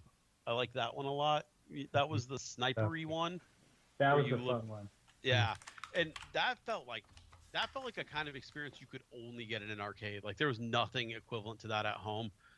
So I like that one a lot. But those are kind of my two go-tos. I like pinball too. I guess that's me being old, but between those three, that's kind of where my quarters went. I'm a light gun rail shooter girly myself. Mm-hmm. I grew up on House of the Dead and Virtua Cop. Those were the main ones. Was that my brother and I would gravitate straight and play them together. And to this day, my fiance Michaela and I regularly play the modern Jurassic Park rail shooter that's at our local mall. It's very, very fun. That is a good game. I played that one at the Palladium. Yeah, that's a good one. That's hard, but it's good. I remember me and my buddy spending like a summer where we just kept going to the mall to play House of the Dead until finally we each showed up with $5 and beat the game. We had trained ourselves enough to get through it. Also, for what's worth, Kappa, Michaela's like half your age, and she's a huge pinball fan. Okay, cool. That makes me feel better. There was like an attack. I don't know if it was actually like Mars Attacks or if it was like kind of like bootleg Mars Attacks. If I ever came into like the lottery, I would 100% buy that. I loved that dumb game. It had like a screen where things would happen and there was like missions and stuff. I like that one a lot. I don't know if it was Mars Attacks branded though, but it was definitely Martians. Interesting. Merve? Oh yeah, I was gonna say, as for what I would do at an arcade, I don't normally gravitate towards the video games at an arcade. Like if I do, it's stuff I can't do at home. So like railgun games or light gun games. Sorry, that on rails light gun games, not railgun games. Those would be really violent. Railgun, yeah. Shoot through the Kmart on the other side. Yeah. Oh, we don't have Kmart in Canada anymore. We don't have them in the US either. I don't think. Oh yeah, Kmart just kind of died. We still got Walmart. We didn't have Zellers, and they kind of tried to bring Zellers back as a section inside the bay, but I don't think it's worked out very well. Retail's dying here, folks. It's not great. Anyway, so on-rails light gun games are a type of game that I really like, but normally I gravitate towards air hockey if I'm going with other people, or skee ball, or the claw machine games if I'm by myself. I like analog experiences when I'm like physical experiences when I'm at the arcade. That I can't get this at home. Like even more than the arcade, you know what my like early memories of playing video games at the mall were? I don't know if you had this in Canada. I'd be interested to see, but Sears used to have an area in like the kids section where they would just have like an SNES hooked up with like a bunch of games, and it was like a demo, like SNES. And kids would just like crowd around it, and they would put like a ROM cart in there so you could switch between games, but it was like a little like kid area of just an SNES in Sears. Like drop your kids off here while you go shop. And like me and my brother, we would like bully that thing. I mean, we would really like, we'd be like, oh, one more life, and then it's gonna be our turn. And then like, we're like, okay, now it's my turn. Then when I die, I'm gonna give it to you. When you die, you're gonna give it to me. If like new kids come, like, and like they don't know the order of the line, like me and my brother would act like we weren't brothers. Be like, oh, that kid's next. But Oh, you little assholes. Can't That's so remember good. what Sears had. Like I vividly remember the Sears that was there when I was growing up, and has since become the bottom floor of which has since become, I think, an urban behavior. I don't really know. In any case, I can't remember if they had that in the kids section, because I know they had like a kids playpen at the old Sears, but they did have kiosks like that at the local Toys R Us. yeah, So, yeah. Toys R Us had it. GameStop eventually had it, but this was more like a in mall type thing. My dental office when I was a kid had something like that, but definitely never saw it at a furniture. Yeah, if they had that at Sears around here, I would have discrete childhood memories of my mother yelling at me in the mall to get off the stupid and come so we can go home. So it's Yeah. there. I also did have the N64 set up in the hotel room. I don't know if y'all ever did that. Yeah. oh, Yeah. I think the first SNES, I think the first PlayStation I played was in a hotel room. Actually, that was my first experience with a PlayStation. Was a hotel that had it. Oh yeah. How about you, LittleMac? What do you play at the arcade? All right, I have three different eras answers here, which is that when I was an adolescent, I was a huge mark for Mortal Kombat 2. Then when I was a little bit older and had access to emulators, I was super into Asteroids, and our mall arcade happened to have an Asteroids Deluxe machine. Oh, So nice. I would beeline for it, set the high score every time, and feel like I was so cool until I eventually realized they were unplugging the machine every night, and so I was just Yeah. You're just getting erased from I history. was just defeating the default. I was overcoming the default and then getting erased that evening. Seeing your high score race was so debilitating as a kid. Yeah. Yeah, and now when every now and then my partner drags me to the Palladium, and I go right for the analog, the basketball machine, where you first you're shooting at it and then it starts moving side to side. I'm no good at basketball, but once you add the moving net aspect, it's like something clicks in my brain, where I'm like, oh yeah, I understand how to time an arc onto a moving platform. Yeah. That's easy. I could never actually just shoot a regular shot in basketball with any alacrity, but I can drain threes into a moving basketball net. You know what's funny? Oh, I didn't realize they had Palladium out east. Because I always thought of it as like a GTA thing. I didn't realize they'd gone to the East Coast. It's fairly recent. Okay. Oh no, is this Canada talk? No, because I didn't grow up in the GTA. I grew up in the NCR. So not New California Republic, you weirdos, National Capital Region. So we didn't get a lot of the cool stuff that was like, oh, it's in Mississauga, it's so awesome, and we don't have it up here. We had Midway instead and Laser Quest. But I always thought it was a GTA thing. I didn't know that they expanded. I'm looking at the website now. I'm like, okay, they got a Dartmouth location. Cool. Sorry, Kappa, I interrupted you. What were you saying? Off the Canada casts. Make it. I was gonna say, when how axe throwing is kind of caught on as this new thing. I'm pretty terrible at actual axe throwing. I mean, I can do all right, like most people, but they have some of the new arcades now have axe throwing versions of that basketball game, basically, where it's kind of sticky. You throw the axe into it, but it's not a sharp axe. It's like a hard plastic one, and it sticks in there and tells you your score and stuff. I'm disgusting at that. I think I won everybody that I was with free drinks all night playing that game. And I think that's kind of a weird transition to go from throwing basketballs into hoops to throwing axes at a target, but yeah. I don't know. But it's that just make it clarify to me that this is a video game. Yeah. And now I can do it. If the real basketball nets move side to side, I would be like the new Muggsy Bogues. You gotta make remember when they tried to make a new basketball league and it was the people on the trampolines? You remember that? I don't remember that, but I think it was like an MTV thing where they introduced like this new sport, and it was like people jumping off of trampolines, like slam dunking the ball and everything. It was pretty short lived. But it was like, this is the new basketball, and it was like, okay, yeah. I don't think that would have worked out so well. yeah. All right, next question in our mailbag from Kajigger. What do you think of Genlock? Well, let me go to Wikipedia. And find I think this is really a question for me, someone who has watched the anime that Rooster Teeth made, right? Yeah, so it was Michael B. Jordan's show that was made in collaboration with Rooster Teeth for its first season, and then second season was made by another studio that Warner Brothers Discovery contracted, and was apparently terrible. But I haven't seen it. I've just heard it was like needlessly grimdark and edgy, and with like lots of sex and nudity that wasn't in the first season, and everyone hated it.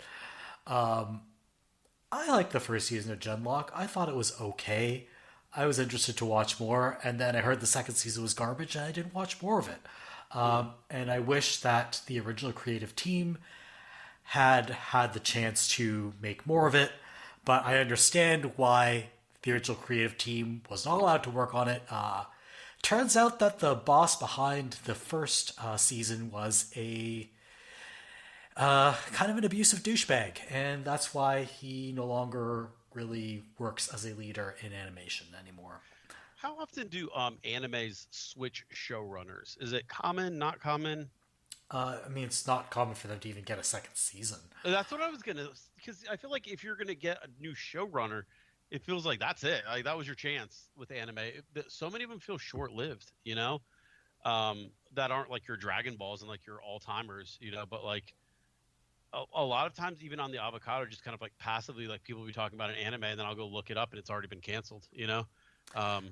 Yeah, and like most of these are intended to be like limited series. But Genlock was supposed to run for multiple seasons. I don't think it's going to get a third season. I think that thing is dead, unfortunately. But it was killed, unfortunately, by the creative choices that were made. Yeah. And yeah, I don't think we're ever going to get more of it. Too bad, because Michael B. Jordan is king of the weebs, and we need him to make more stuff like this. Well, oh yeah, Michael B. Jordan is our king. He has been crowned our king for a while. All right, this one's from Luther. What is one game you enjoy but are glad never got a sequel? Oh, Last of Us. There was no Last of Us 2. I'm just fucking. Oh god. Oh, that is such a good troll. Yeah, I don't know. Because I typically just want more of what I love, right? Yeah. It's hard for me to think of a game that I did not want to get a sequel. Yeah, I mean, like, there's a couple games where, like, I'm like, okay, this is a pretty much, perfect experience. I don't know where this goes from here, and that was definitely Last of Us. Like, only half kidding. You know what I mean? I could see like maybe like Death Stranding being like a popular one for someone who's like, okay, yeah, this is an of its time, type game, but. I don't know if people are itching for a more Death Stranding, right? I mean, they're making Death Stranding 2. I just don't want to play it. Death Stranding looks so good. What are you talking about? Hold on. It's so Have you not heard this? I'm not saying Death it's not good. I'm Stranding saying 2 On the Beach is what it's called. Death Stranding 2 On the Beach. I probably knew this and forgot it. Probably blanked it out. It got a big deal. It is a big deal. I don't want to play that game despite liking Death Stranding. I'm good. I got my fill of Death Stranding. I don't want more Death Stranding. I don't. I'm good for more Death Stranding 2. That's like the only PS5 exclusive I'm going to care about. There aren't enough package delivery games. Yeah, because there's I don't know. Did they make that game Lake? Do you deliver packages in Lake, or do you just talk about delivering packages in Lake? No one here has played Lake. That's fine. No. It's an indie game. I wanted to play Lake. I haven't played Lake either. I wanted to, and I didn't have time. Let's all just go play Lake together. Yeah, Lake. Yeah, we'll become Lake sickos. Yeah, I mean, I don't know. I think any of those kind of like, this was a great experience, but I don't know that I'd want to have this experience again. Maybe something like Walking Sims.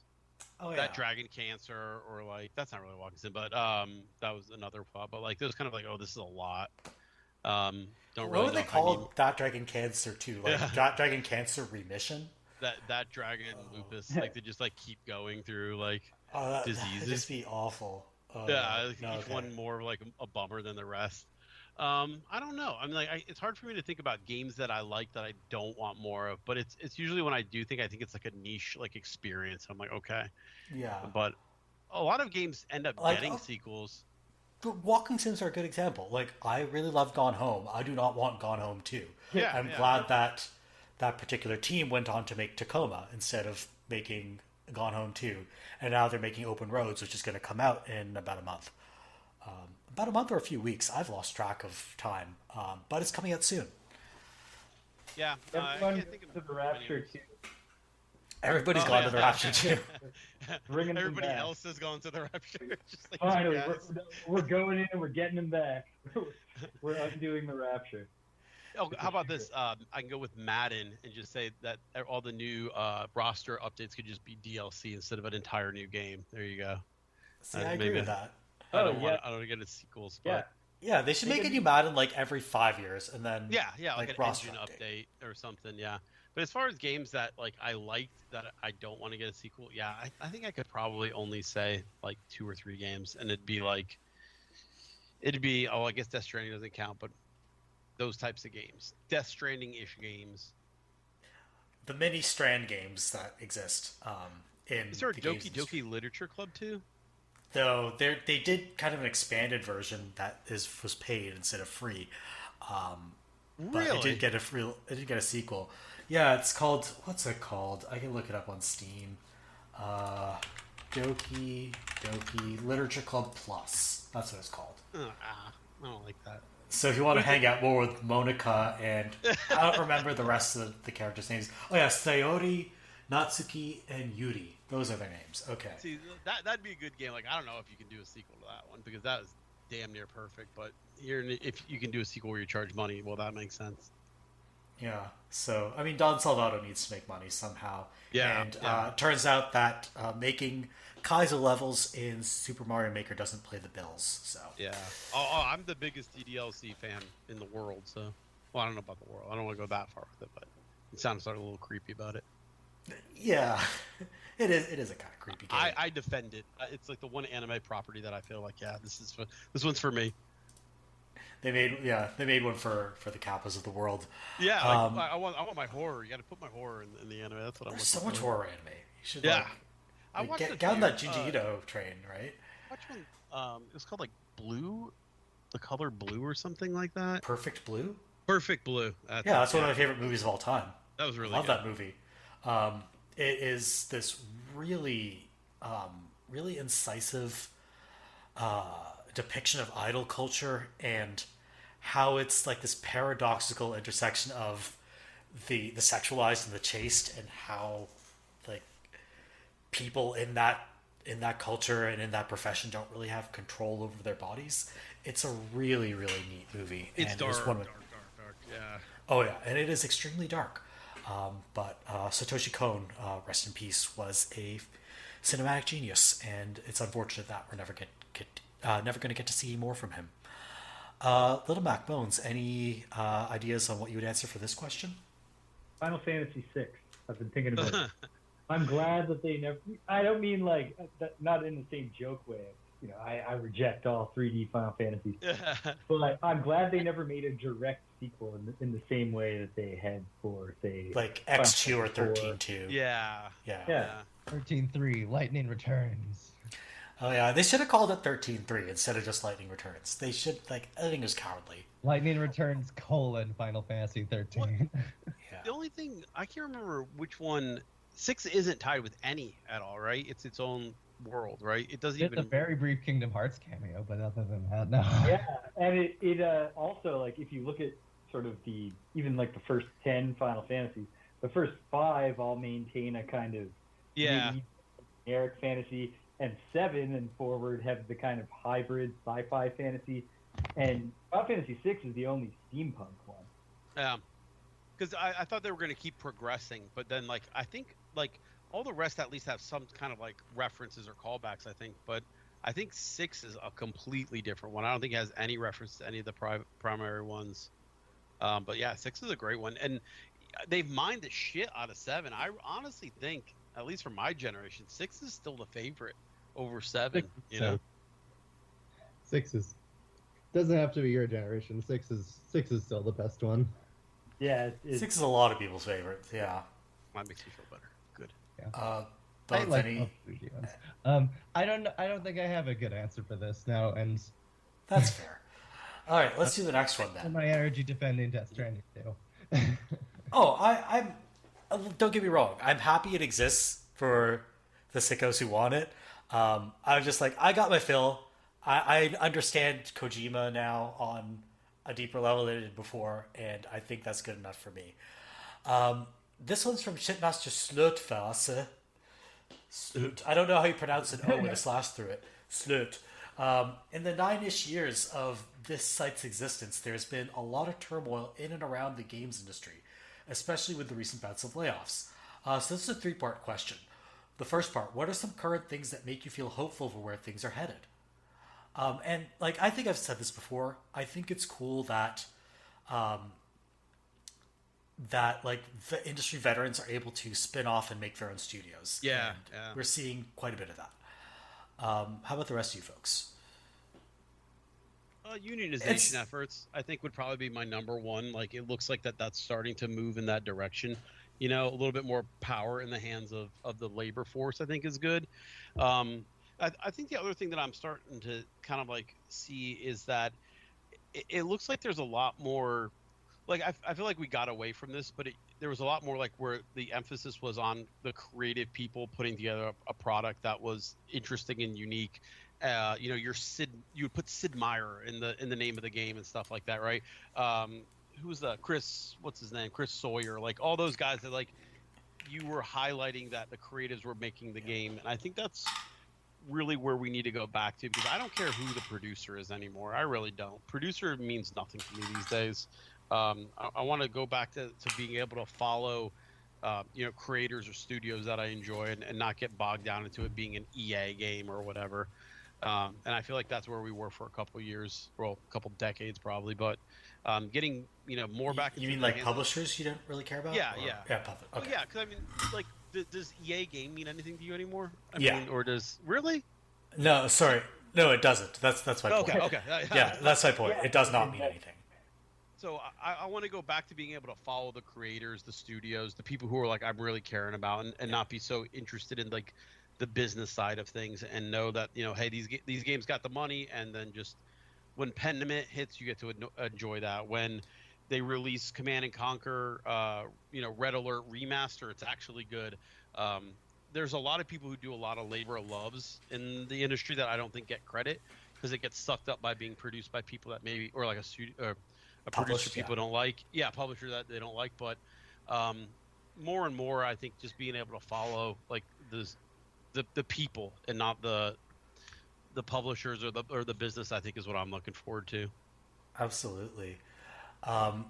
Anything that makes you optimistic, Mac, Bones? It's okay if the answer's no. I think, you know, the general persistence of a at least somewhat thriving indie scene, where games break through and become hits to whatever extent. Yeah.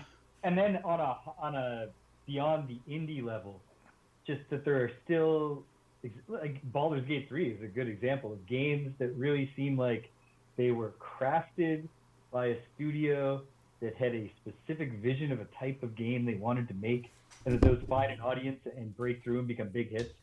Like Unicorn Overlord right now. Yeah, I look forward to, like, you know, enjoying more indie games than trying to argue over whether Dan the Diver is or isn't indie. It doesn't really matter to me. You know what I mean?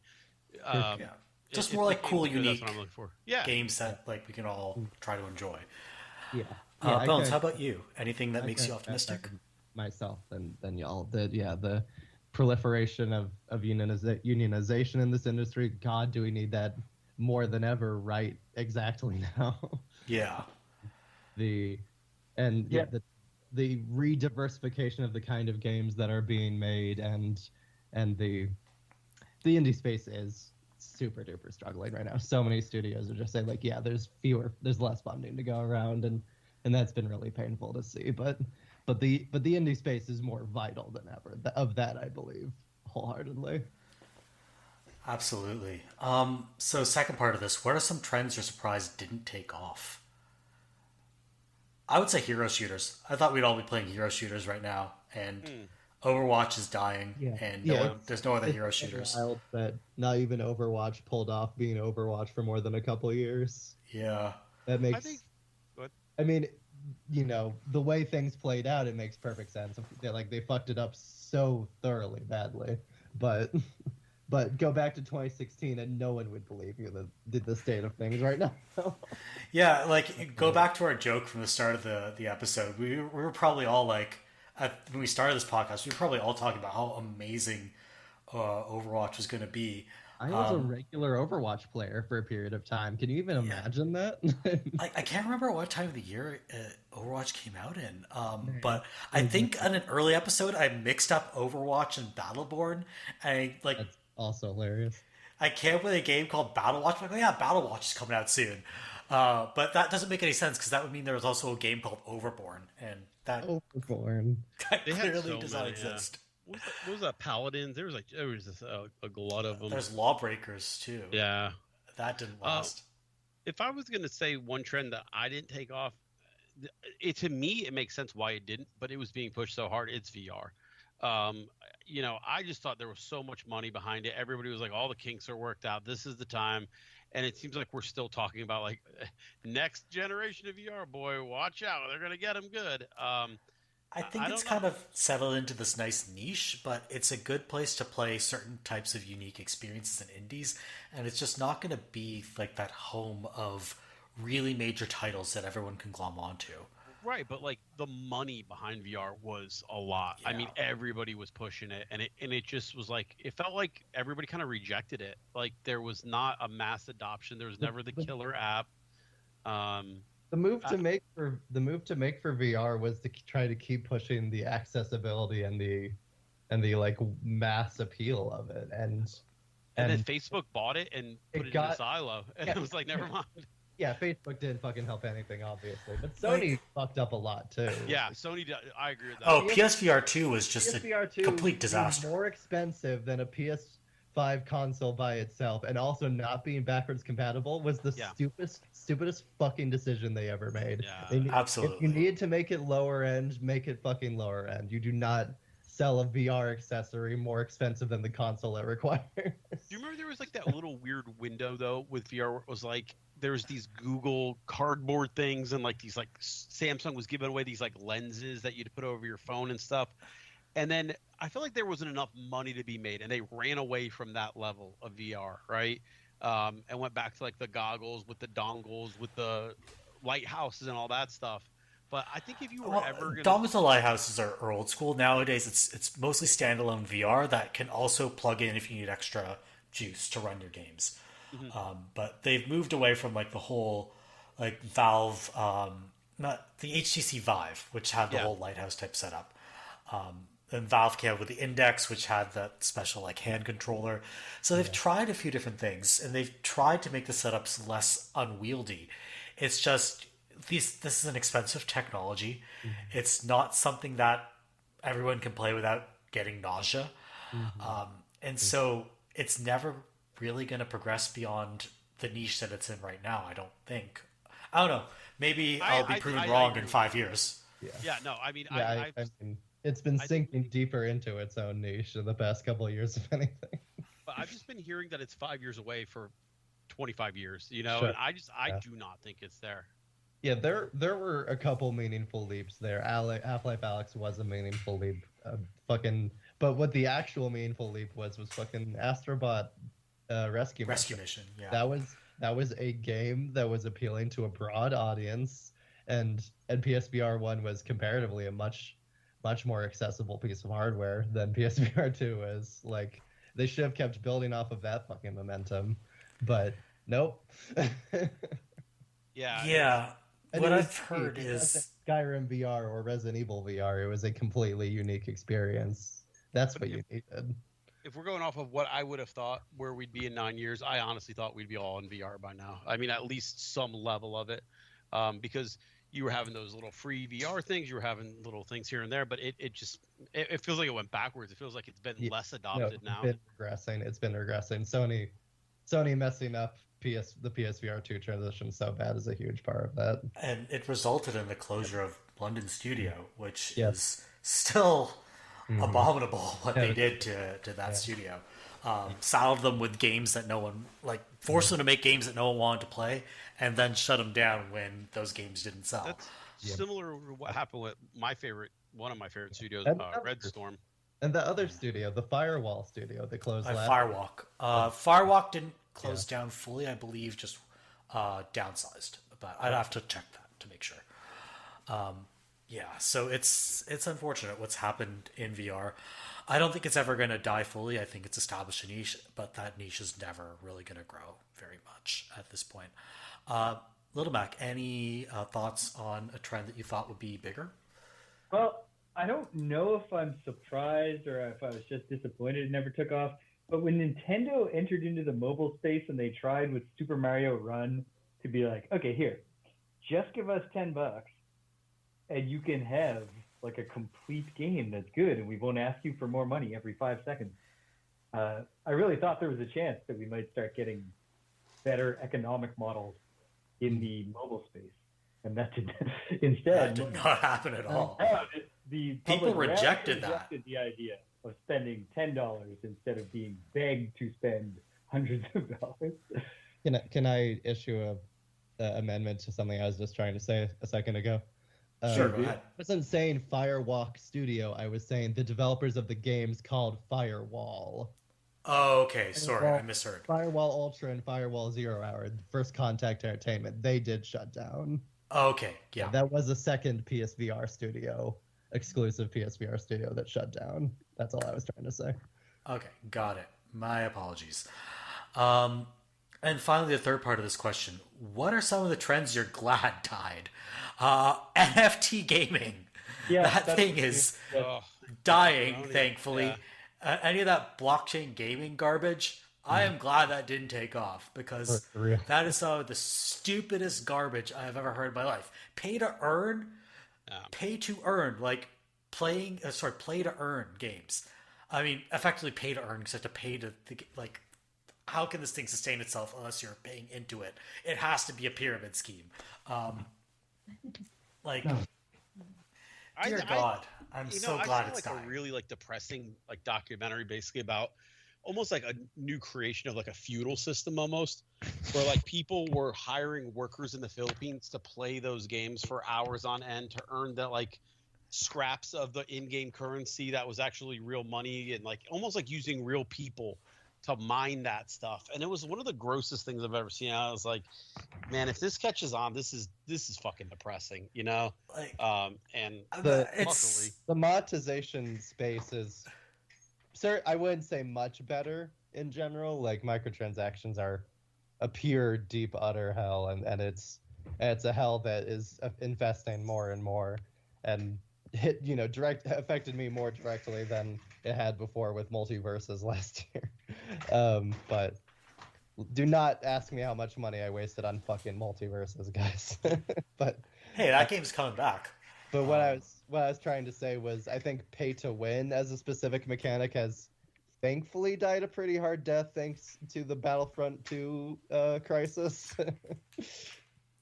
Yeah, now they got to find other ways to monetize. It's usually like you're going to pay for skins. And you're going to pay a lot of money for skins. Yeah, they got just way deeper into cosmetics as opposed to actual paying to win, which, I mean, yeah, it's still really bad, but pay to win was worse. One of the great failures that actually kind of I think saved a lot of stuff, a lot of headaches in gaming, was the failure of the real money auction house in Diablo 3. I feel like if that would have worked, we would have been in a lot worse shape. That was roundly rejected. I mean, and basically, dead as soon as it hit the door. So, but had that been successful, I think you'd be seeing that in a lot more games. If you just have people who are willing to forsake any competitive nature or any interest in the game by just letting them buy the game, all that kind of stuff. But that was actually a pretty good death. I think one that I'm glad that died was that Real Money auction house. Yeah, absolutely. LittleMac, what about a trend that you are glad did not proceed further? Oh, before you even said it, my answer was going to be the NFT gaming thing. So the only thing I'll add is that I'm glad that NFT gaming as a nascent trend died fast enough that Richard Garriott didn't manage to sully his legacy by following through on his plan to make an MMO where you could really own the land. Yeah, Tabula Rasa too, right? Yeah, I seem to remember like around the time Garrett was musing about NFTs. I'm really uncomfortable that we just put out an episode called the Richard Garrett Appreciation Hour. Yeah. Hey, Merv. Remember you and I both like very disappointed in Will Wright a couple years ago. Will Wright getting into the blockchain thing. Oh, he did get into the blockchain thing. I forgot about that. I mean, he's always been a Republican. I'm sure it didn't look benign, but it's just, it would have just hurt. Like, yeah, so many of those guys kind of almost came back from retirement to attach their names to very iffy, shitty, NFT based games and stuff like that. And that was a really sad era where you started to see like a lot of the icons of your past kind of pop back up and be like, oh yeah, I'm working on NFT games now. And you're like, oh, please don't. Yeah, we were all surprised and disappointed by everyone except Peter Molyneux. No one except Peter Molyneux. At least, I mean, I don't think the Romeros jumped on that, thankfully, and Warren Spector stayed away. But yeah, a lot of. It wasn't literally everyone. Yeah, I just wanted to make a Molyneux joke. No, that's true. Molyneux, we need to mock Molyneux more. We've let him off so easy on this podcast compared to like Randy Pitchford or Yuji Naka. I think part of it is because he's just like a delightful British guy. You almost expect it from him. Like he's just kind of like in a field somewhere. Like I'm just gonna. My brain is full of delicious ideas, and then you see what he comes up with, and you're like, oh no. Do you remember that Peter Molyneux Twitter account? Yeah, that thing was great. Just like coming up with fake game ideas that Peter Molyneux might propose. I mean, Twitter accounts as a whole thing, as a whole like delivery mechanism for humor, don't really exist anymore because Twitter's now a cesspit. But it was a fun few years while it lasted. Speaking of cesspits, Wolfman Jew is asking a question about the capital G gamers that make up the gamer cesspit. And it's a pretty long question, so let me read it out. While it has always been volatile, the games industry of the past 2 decades has been steadily moving into a period of extreme incoherence and self-destruction. Those of us who have been on or listened to the podcast have made a number of solutions for healthier and stabler industry practices. Things like curbing excessive budgets, supporting unionization, and avoiding jumping on trends for their own sake. But these are practices for the industry's leaders and workers. I suspect that these changes may need, or at least would benefit immensely from, a sea change in how gaming culture understands games and their development, since game companies are so often obsessed with placating their audiences. Many of the worst, and to be fair, some of the best behaviors of hardcore players percolate up into the games themselves or are fed by corporate decision-making. So, if you were to instill at least one significant cultural idea into capital G gamers, what would it be? I have one that's controversial, so I'll go last. Who wants to go before me? Well, what I wrote down, I think, is that this is just kind of for society as a whole, but I think this is one thing that gamers need to kind of understand is that there's space enough for all types of games. It feels like people get angry when, the big game for this is either a, like Sony versus Microsoft or PC versus not PC or RPGs are taking over. Every game being made now is a battle royale or stuff like that. I think more now than ever, there's space for your AA games, your indie games, your AAA games. It's just, if it doesn't appeal to you, you don't have to find a reason to kind of like tear it down. I think even we get sometimes guilty. It's hard for me to like watch like Summer Games Fest on the Avocado, for example, because people just like, a lot of people go in there with like a positive, hey, let's look up for some cool stuff. And then there's also like mixed in a lot of negativity. I'm guilty of that too. Plenty of people are, but I think you just got to remember that just because a game is getting made for someone, if it's not for you, that's okay. And I mean, like I said, that's something I need to work on too. But there's definitely some stuff where I'm like, okay, this is not for anyone. But keeping in mind that there's always going to be room for lots of other people to make games, I think is a good idea. For sure. Like, even earlier on this podcast, I've said I don't want to play Death Stranding 2, but I'm super glad it's getting made Yeah. so that, like, Bones can enjoy playing another Strand game. And I think it's the way to be about most games. I mean, yeah, obviously there's some games that nobody should be making, but Like NFT games, yeah. Yeah. And I think that's the trick, though, is kind of move into from that space to be like, okay, well, where do we go from here? If it's for nobody, well, then that's their decision. They're just going to lose a bunch of money. But having to like have that mindset of like, okay, well, if this isn't for me, that's okay. It doesn't mean they're not going to make a new Halo game or whatever. Yeah, for sure. LittleMac, what about you? What's one idea that you really want the gaming community to understand? And specifically thinking of the capital G gamers. Oh my, it would be something along the lines of like, before you click post, just imagine reading it aloud to your mother. I mean, it's so true. Like, I don't know. Like, I don't want to say that capital G gamers are all like bigoted chuds or whatever. But there's so many people who write like the most toxic garbage. Like, I don't know. Like, if you ever like come up to your keyboard and you type out the words X or Y or Z game was ruined by woke and SJWs and blue hair. Like, just reconsider all your life choices. Reconsider everything you've done that led you up to that point in time. Yeah, because you made a bad decision somewhere along the way. If that is what you think is a good thing to type on the internet, the newest conspiracy is a contractor studio that does support like creative contributions on a lot of AAA games. Okay, like that whole thing is just in all these games with wokeness and diversity. Like, people have been calling it Gamergate 2.0, and I think that that's the reason I think that that's inaccurate is that like Gamergate was, let's say, generously a clusterfuck of like 6 different controversies that melded into one, and then eventually became this like garbage morass of anti-feminist discourse.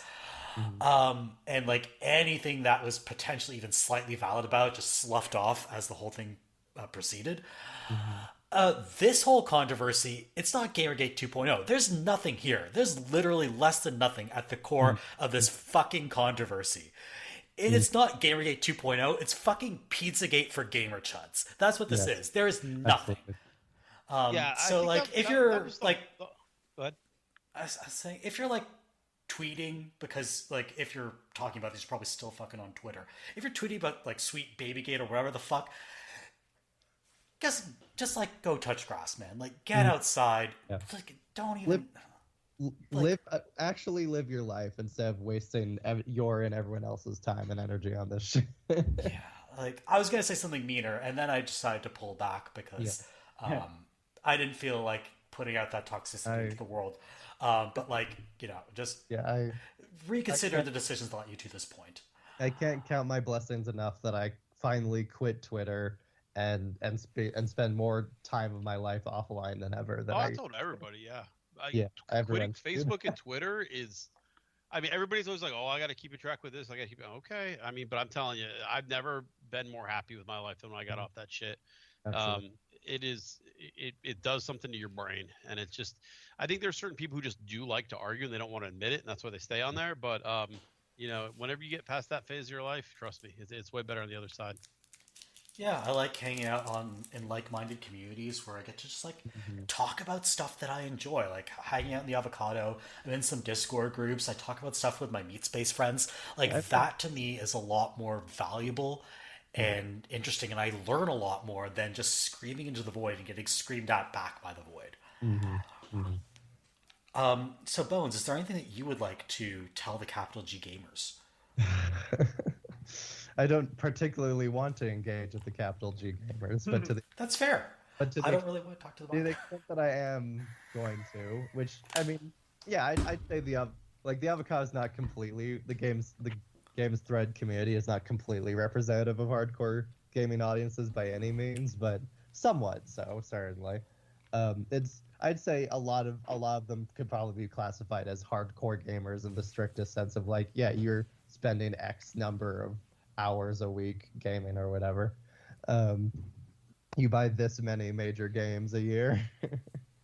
The only thing I'd want to emphasize to that crowd is, is to be considerate of.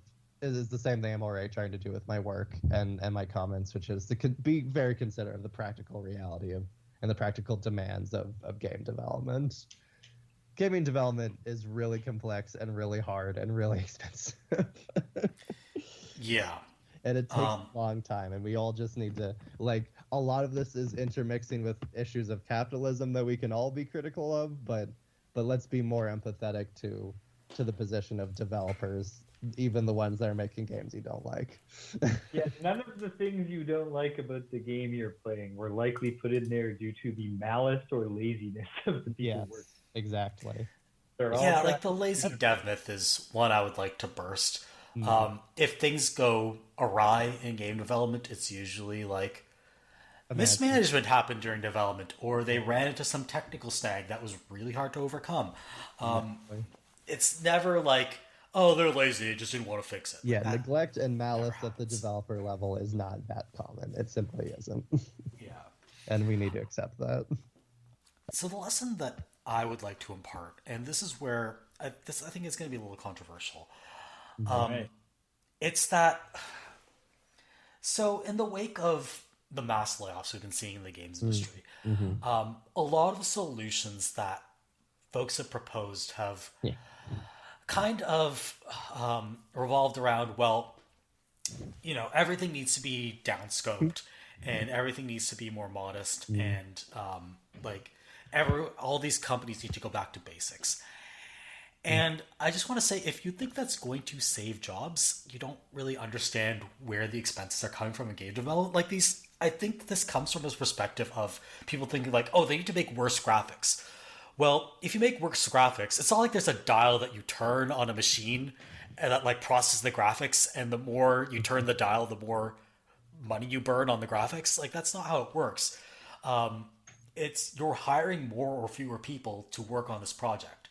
And so if you're thinking about downscoping, either that needs to be replaced with, like, you're either doing 3 big projects or 4 smaller projects, or you are cutting staff. Like, practically the solution that people are proposing here is, hey, these layoffs are really bad. You know what the solution to layoffs is? More layoffs. So, like, I understand that, scoping does need to be thought about in game development, and sustainability is important. But if your criticism of game developers is that, or game studios, is that their path to sustainability goes through cutting, and your solution is, well, they need to downscope to be sustainable, you're actually approving of what they're doing. So, like, the upshot of what I'm trying to say here is, if I need to instill anything in capital G gamers, it's the notion that the biggest contributor to burn rate is labor. The most important expense in making a game is labor. And if you want to save jobs, the most important things you can advocate for are unionization and curbing excessive executive pay. So that there's more money to go around to pay the actual rank and file. Anything that involves changing the scope of the game, I think, is a red herring. Big projects and let's say 2/3 size games. 2/3 size side games. Were much smaller budgets than Spider-Man 2. Yeah, those were the budget projects, the mid-scale projects. Yeah, and they could continue doing these Miles Morales style games to kind of reuse assets, kind of like Ryuga Gotoku does. And I think that's a great path to sustainability. And they still experienced layoffs in the latest round of Sony layoffs. So even if you do everything right on paper, because you're spending so much money on salary, it's still not enough. And I think it's depressing. And I hope that legislation to curb executive pay, greater unionization throughout the games industry, etc., are kind of the paths forward to stop these things from happening. But it is a difficult problem to solve. Also from Wolfman Jew, now a less depressing question. Last year, the Tears of the Kingdom team was asked in an interview which Link was the smelliest. I don't know which reporter had the temerity to ask them that, but I respect that reporter greatly. Tonight I asked you to turn the tables on order and genre. Rank the major platforming heroes by their aromatic quality. So you think about your Marios, your Sonics, your Raymans, your Donkey Kongs. Which one of them smell the worst? Which one of them smell the best? Well, I mean, Donkey Kong's worse. Donkey Kong's a gorilla. Donkey Kong never showers. Yeah, I know where the Sorry, was that whenever I get Bones? near a primate exhibit, I know it. I said I think Banjo and Kazooie smell even worse than Donkey Kong. Oh yeah, birds smell like garbage. Yeah. Absolutely.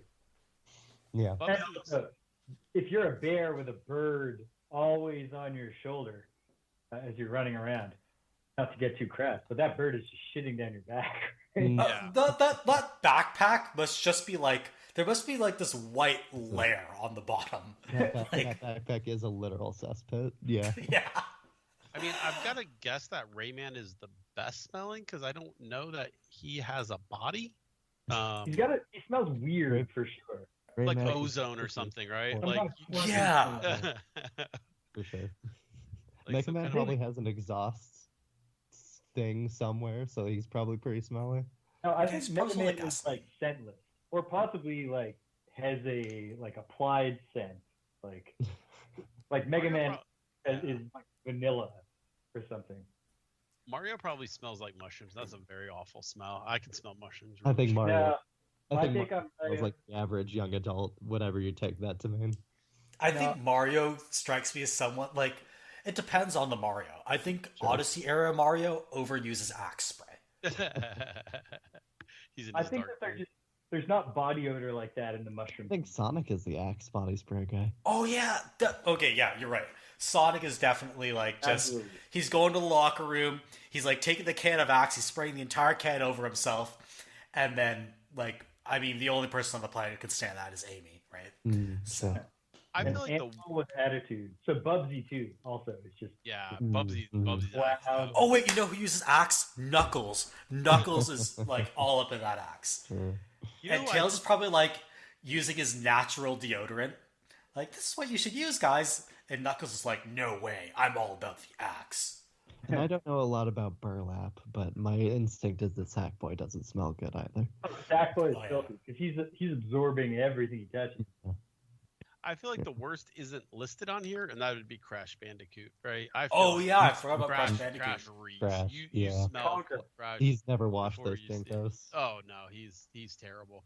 Yeah. He tells you about his natural pheromones the first time you meet him. He's into the musk. Conker, yeah, like LittleMac suggested, probably smells pretty bad. Yeah. Never met a But squirrel by that smelled choice. nice. By choice. Yeah, he Yeah. reps in it. He's doing it to offend you because he's so edgy. Do you think Jack and Daxter have a shower? No. No, No, they kind of like they're like some future nanobots or something. Yeah, isn't at least one of them's a robot. Yeah. Oh yeah, you don't want to put a robot in the shower. Yeah. Looking I at would this- say Spyro smells surprisingly nice. Oh. Oh yeah. yeah, I agree. Spyro. Dragons I've don't watched play like Michaela play Spyro too, and Spyro is a very well-rounded, mature individual for 90s platformer standards. So yeah, I think Spyro lives a hygienic life. Awesome. Celeste. This Madeline. Yeah, character's name is in Celeste. yeah Yeah. Madeline. Is Celeste just named Celeste? No, her I name think is Celeste Madeline. is the The mountain, mountain yeah. is Celeste. Oh, what's the Yeah. name of the mountain? Sorry, what's the name of the character? Sorry, Madeline. Madeline. But That makes yeah. sense because it was Madeline. made by Maddie something or other. Madeline, speaking from experience, Madeline, is canonically like just starting to come out as trans, and that's part of her like whole internal journey in that game. As someone who's been there, yeah, you're gonna be not showering for a while because of dysphoria. You're not gonna smell great. It's not. No one's proud to admit it, but it's the truth. And she's in a realistic, like not Yeah, she's like, on a mountain, which is Yeah, also not in a mountain. Not a lot of showering facilities that. out there. Commander Keen is the one we haven't discussed on this list, I think. Oh yeah, I And just made like a Yeah, tentative yeah, list. There are yeah, others you yeah, can put on yeah. here. Kids think. Yeah.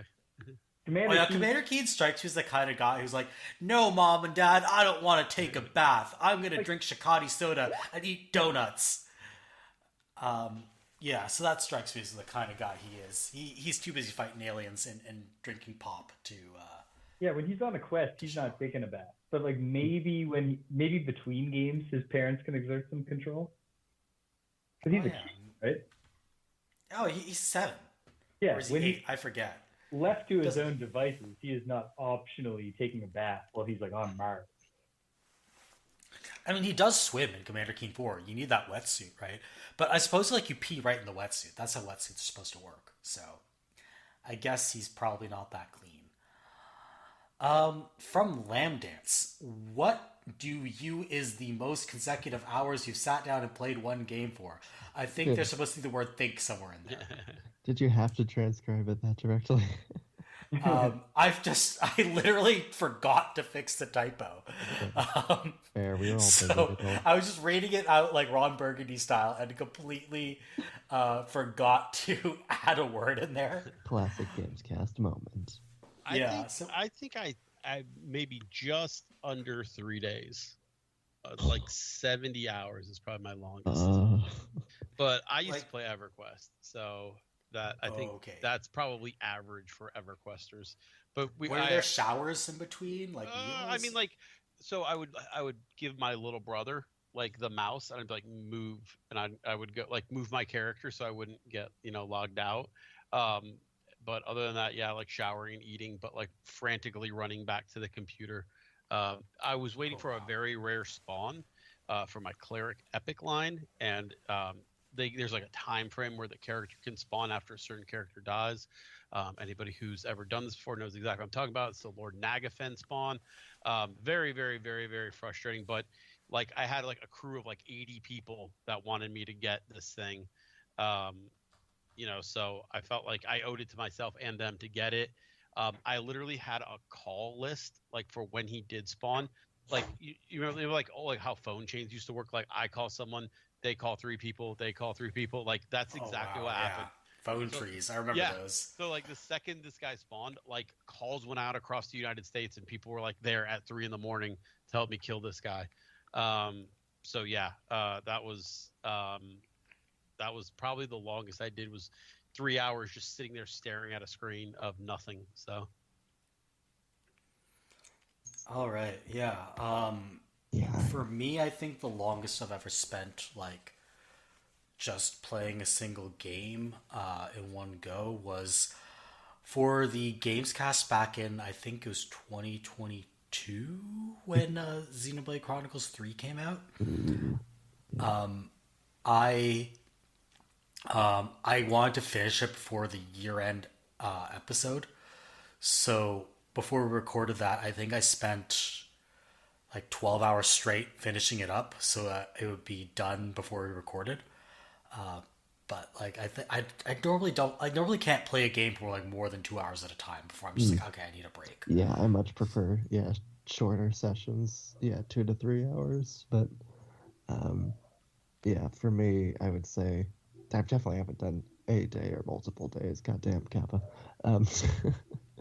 I would say my longest is probably 8 to 10 hours when I was playing a particularly addictive RPG and didn't have a lot else to do. Usually when I was still like a teenager and had more free time, like I would say like playing Mass Effect and Dragon Age at that age, or say like Dark Souls or Bloodborne or Elden Ring now. Like that's the and like a Dragon 7 actually too.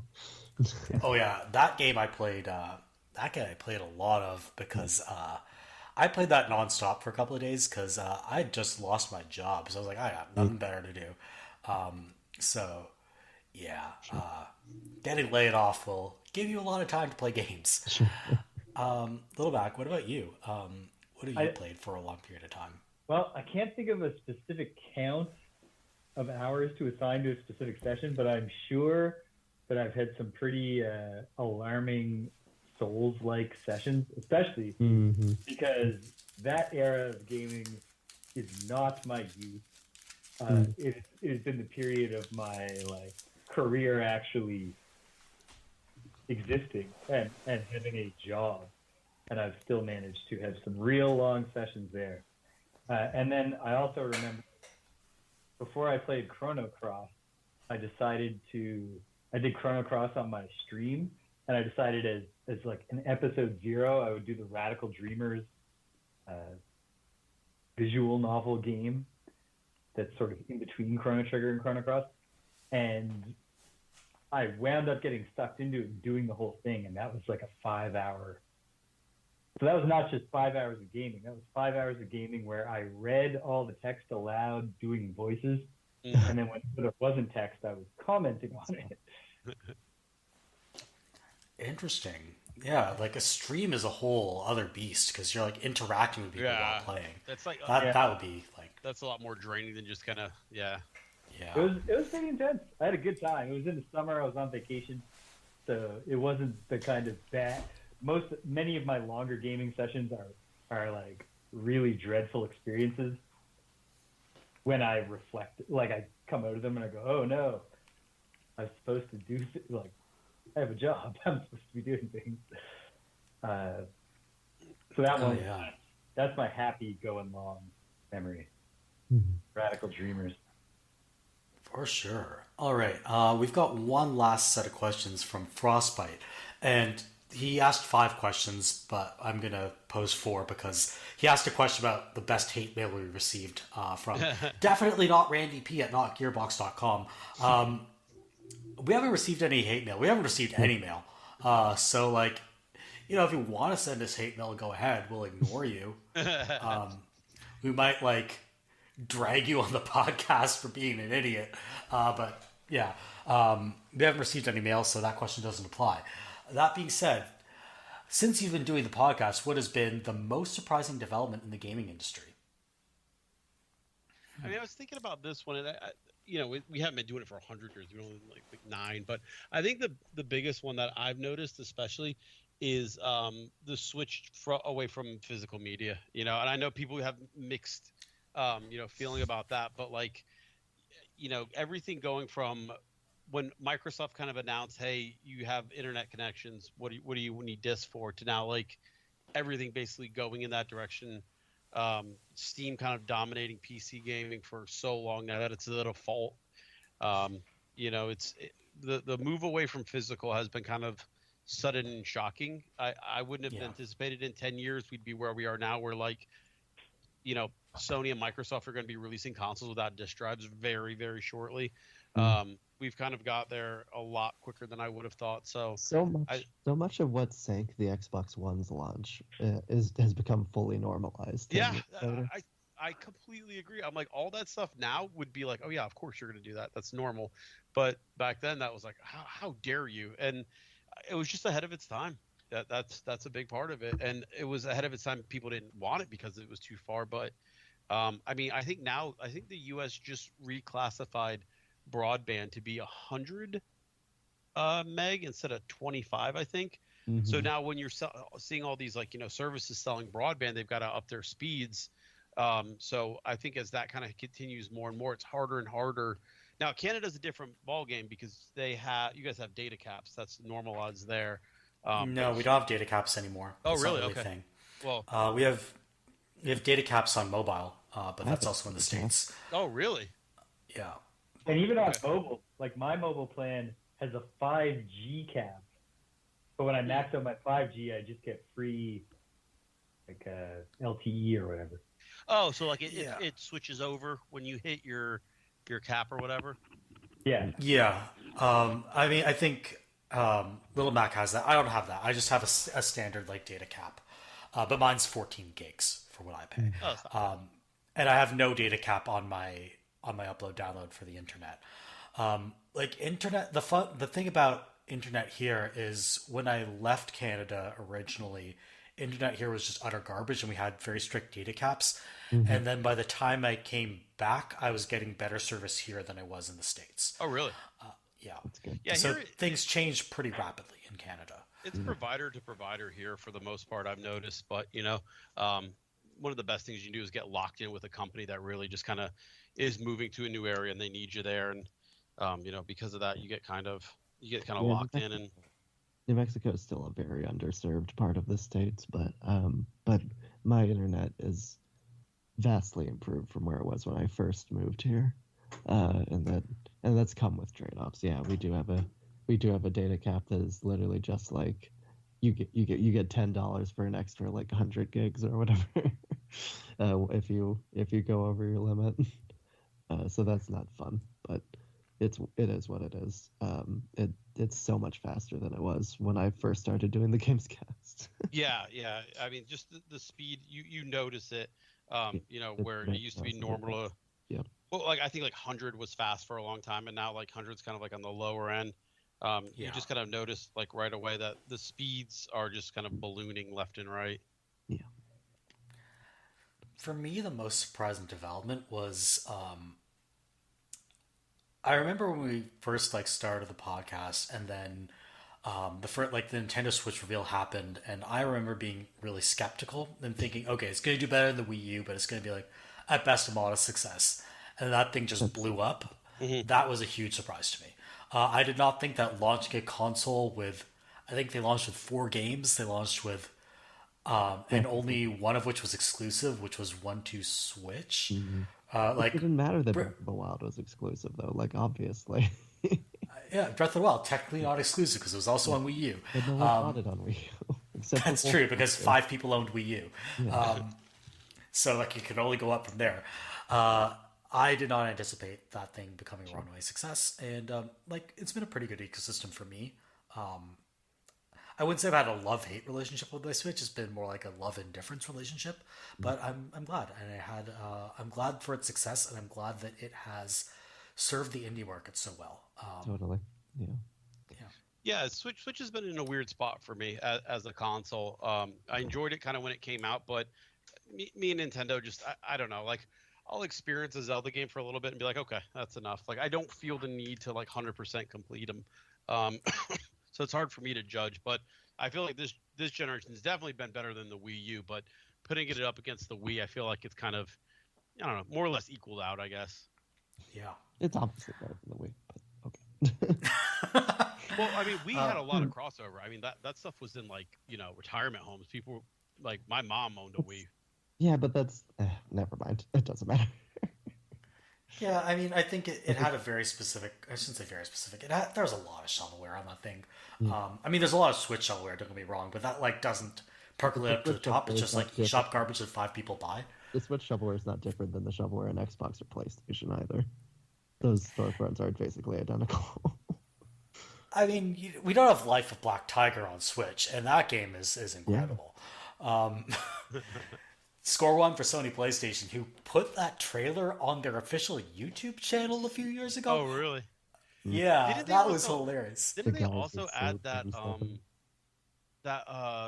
there was like a knockoff Last of Us game, like exact same. The Last Hope.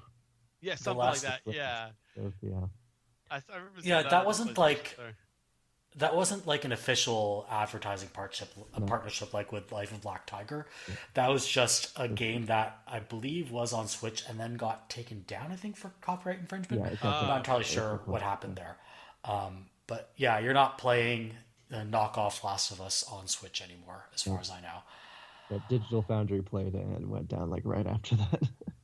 Oh yeah. Yeah. The knockoff that I did enjoy, because it was just so bad, was Unearthed: The Trail of Ibn Battuta, which was a like Uncharted knockoff by, I believe, a Saudi studio. I own that and I've played it. It's very funny, like in a kind of charmingly janky bad way.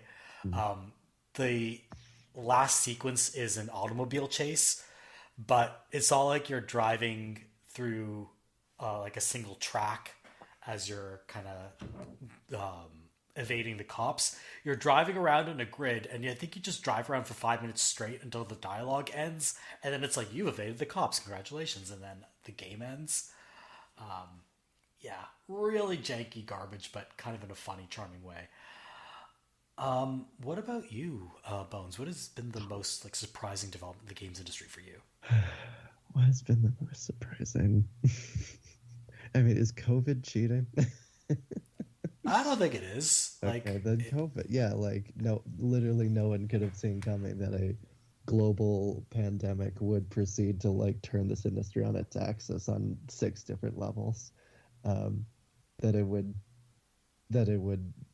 kneecap the physical like game event space, that it would cause this very short term surge from people playing and buying games at home to that falling off, and that directly influencing, not solely causing, but influencing a lot of the problems that we're seeing now, this boom and bust cycle that we've been caught up in. It's been truly insane to behold for the last 4 years. For sure. Like, I think we're still dealing with those knock-on effects now, and will be for many years. No one in 2020, I think, realized just how severe of an impact it was really going to have. What you could tell at that moment was E3 was canceled and like a couple of games were delayed. It was not immediately visible just how much was actually happening. I would go as far as to say like the delays that we've been seeing in game development have led directly to like the postponement of announcing the follow-up to the Switch. Like that was a thing that was apparently, from what reporting has indicated, as late as last year, like late last year, they were planning to reveal it around now, and then plans shifted, and the reveal's probably not happening till summer. Now. COVID's impact on the development of games that they were like basically just starting development of the successor around 2020. So yeah, for sure. What about you, LittleMac? Any surprising developments? Yeah, you know what? I'm surprised that there's no more E3. I'm surprised. Not that I know that it wasn't getting rocked by various, like even going back as far as Nintendo realizing, hey, we don't actually have to do this.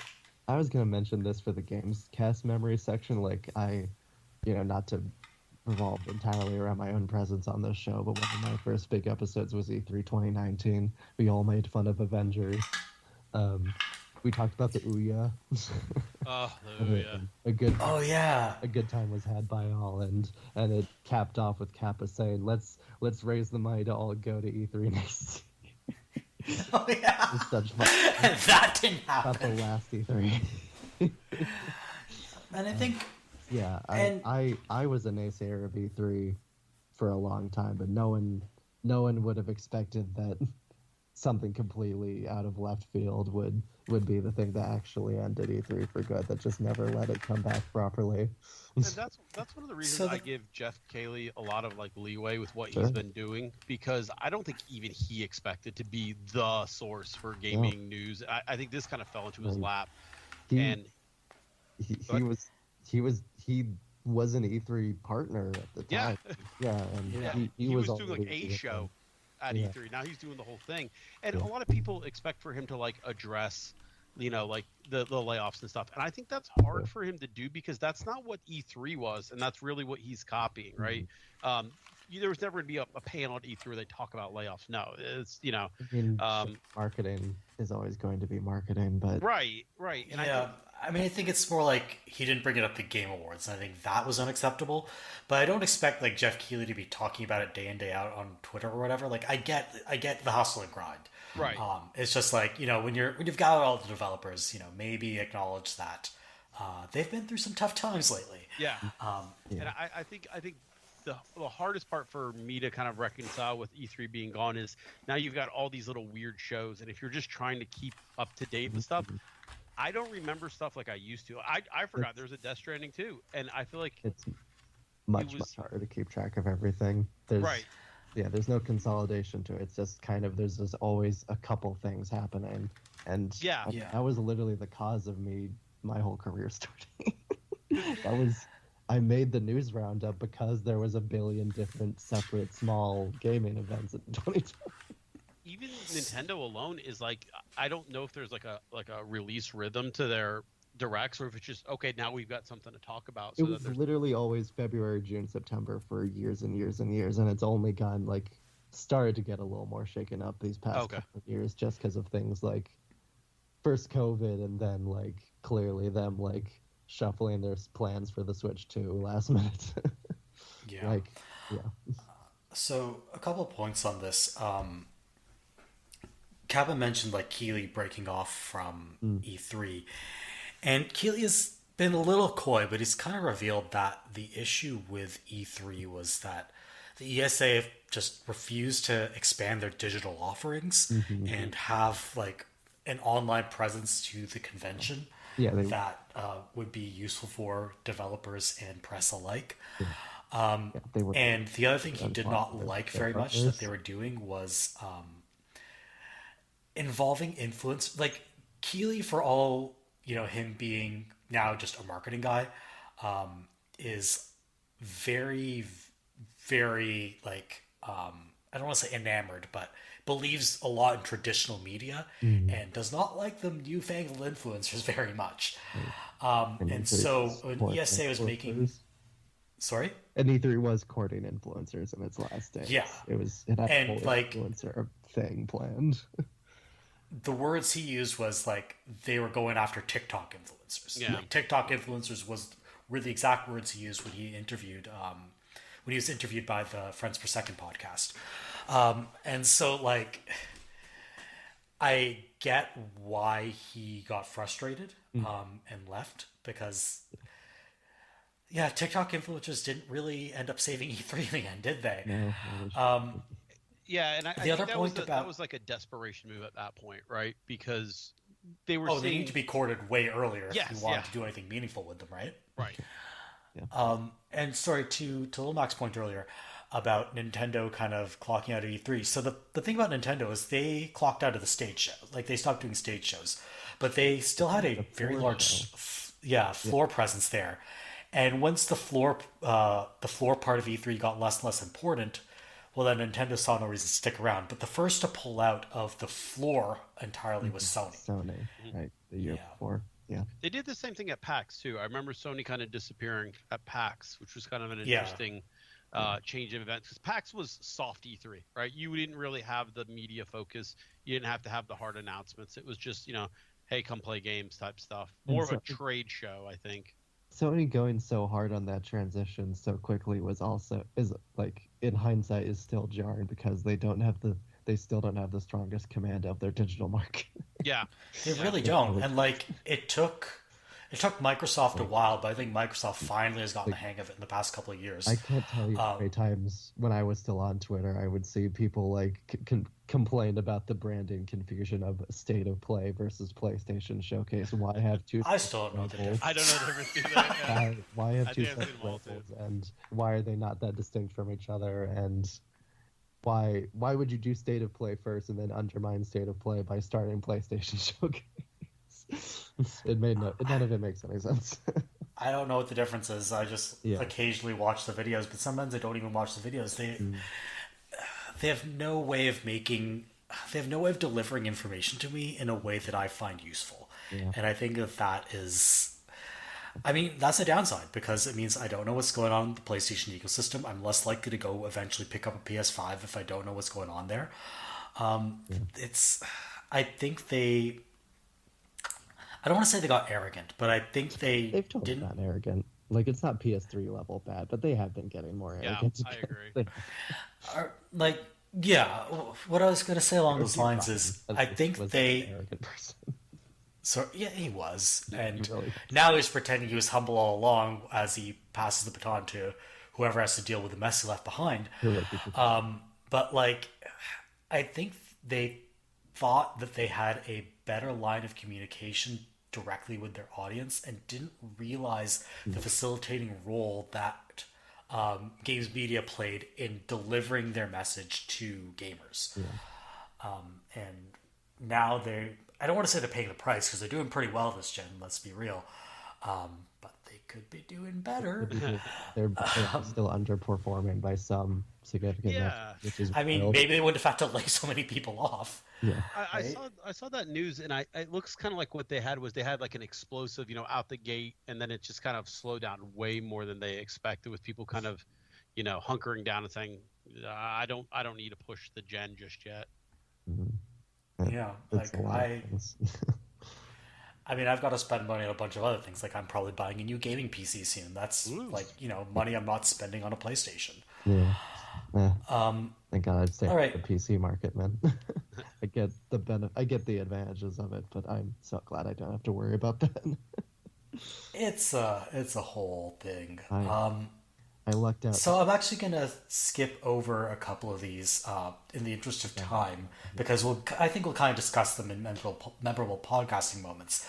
The other one from Frostbite that I wanted to ask all of you is, what is the biggest disappointment compared to what you expected since you've been doing the podcast? Oh, I know what mine is probably. Disintegration. Oh, yeah. That What wouldn't is hurt. that? Yeah, exactly. So that was That's a good question. that's like Brutal Legend as an FPS. Oh. Yeah. So Okay. a bunch of Bungie developers had an idea, and it was going to be kind of like an RTS hybrid, and I was very, very excited for it. And then it came out, and like Merv said, it basically copied Brutal Legends like way of controlling the battlefield. It put you on like a flying like motorcycle bike mech thing above the battlefield to kind of direct what happened where. So when I originally heard of it, it was like basically a game designed for me. But man, it came out and it was awful. It was easily forgettable. I bet you I'm the only person who even remembers it exists at this point. But huge disappointment for yours truly.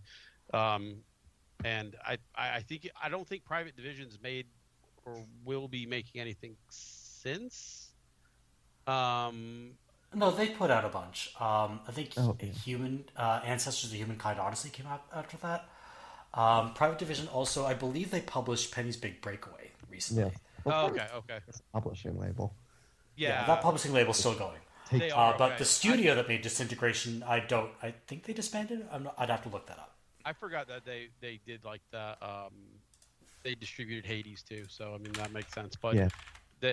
I don't know that they're Yeah. well- Private Division's next two big games will be the action RPG by the Ori guys and a Game Freak game.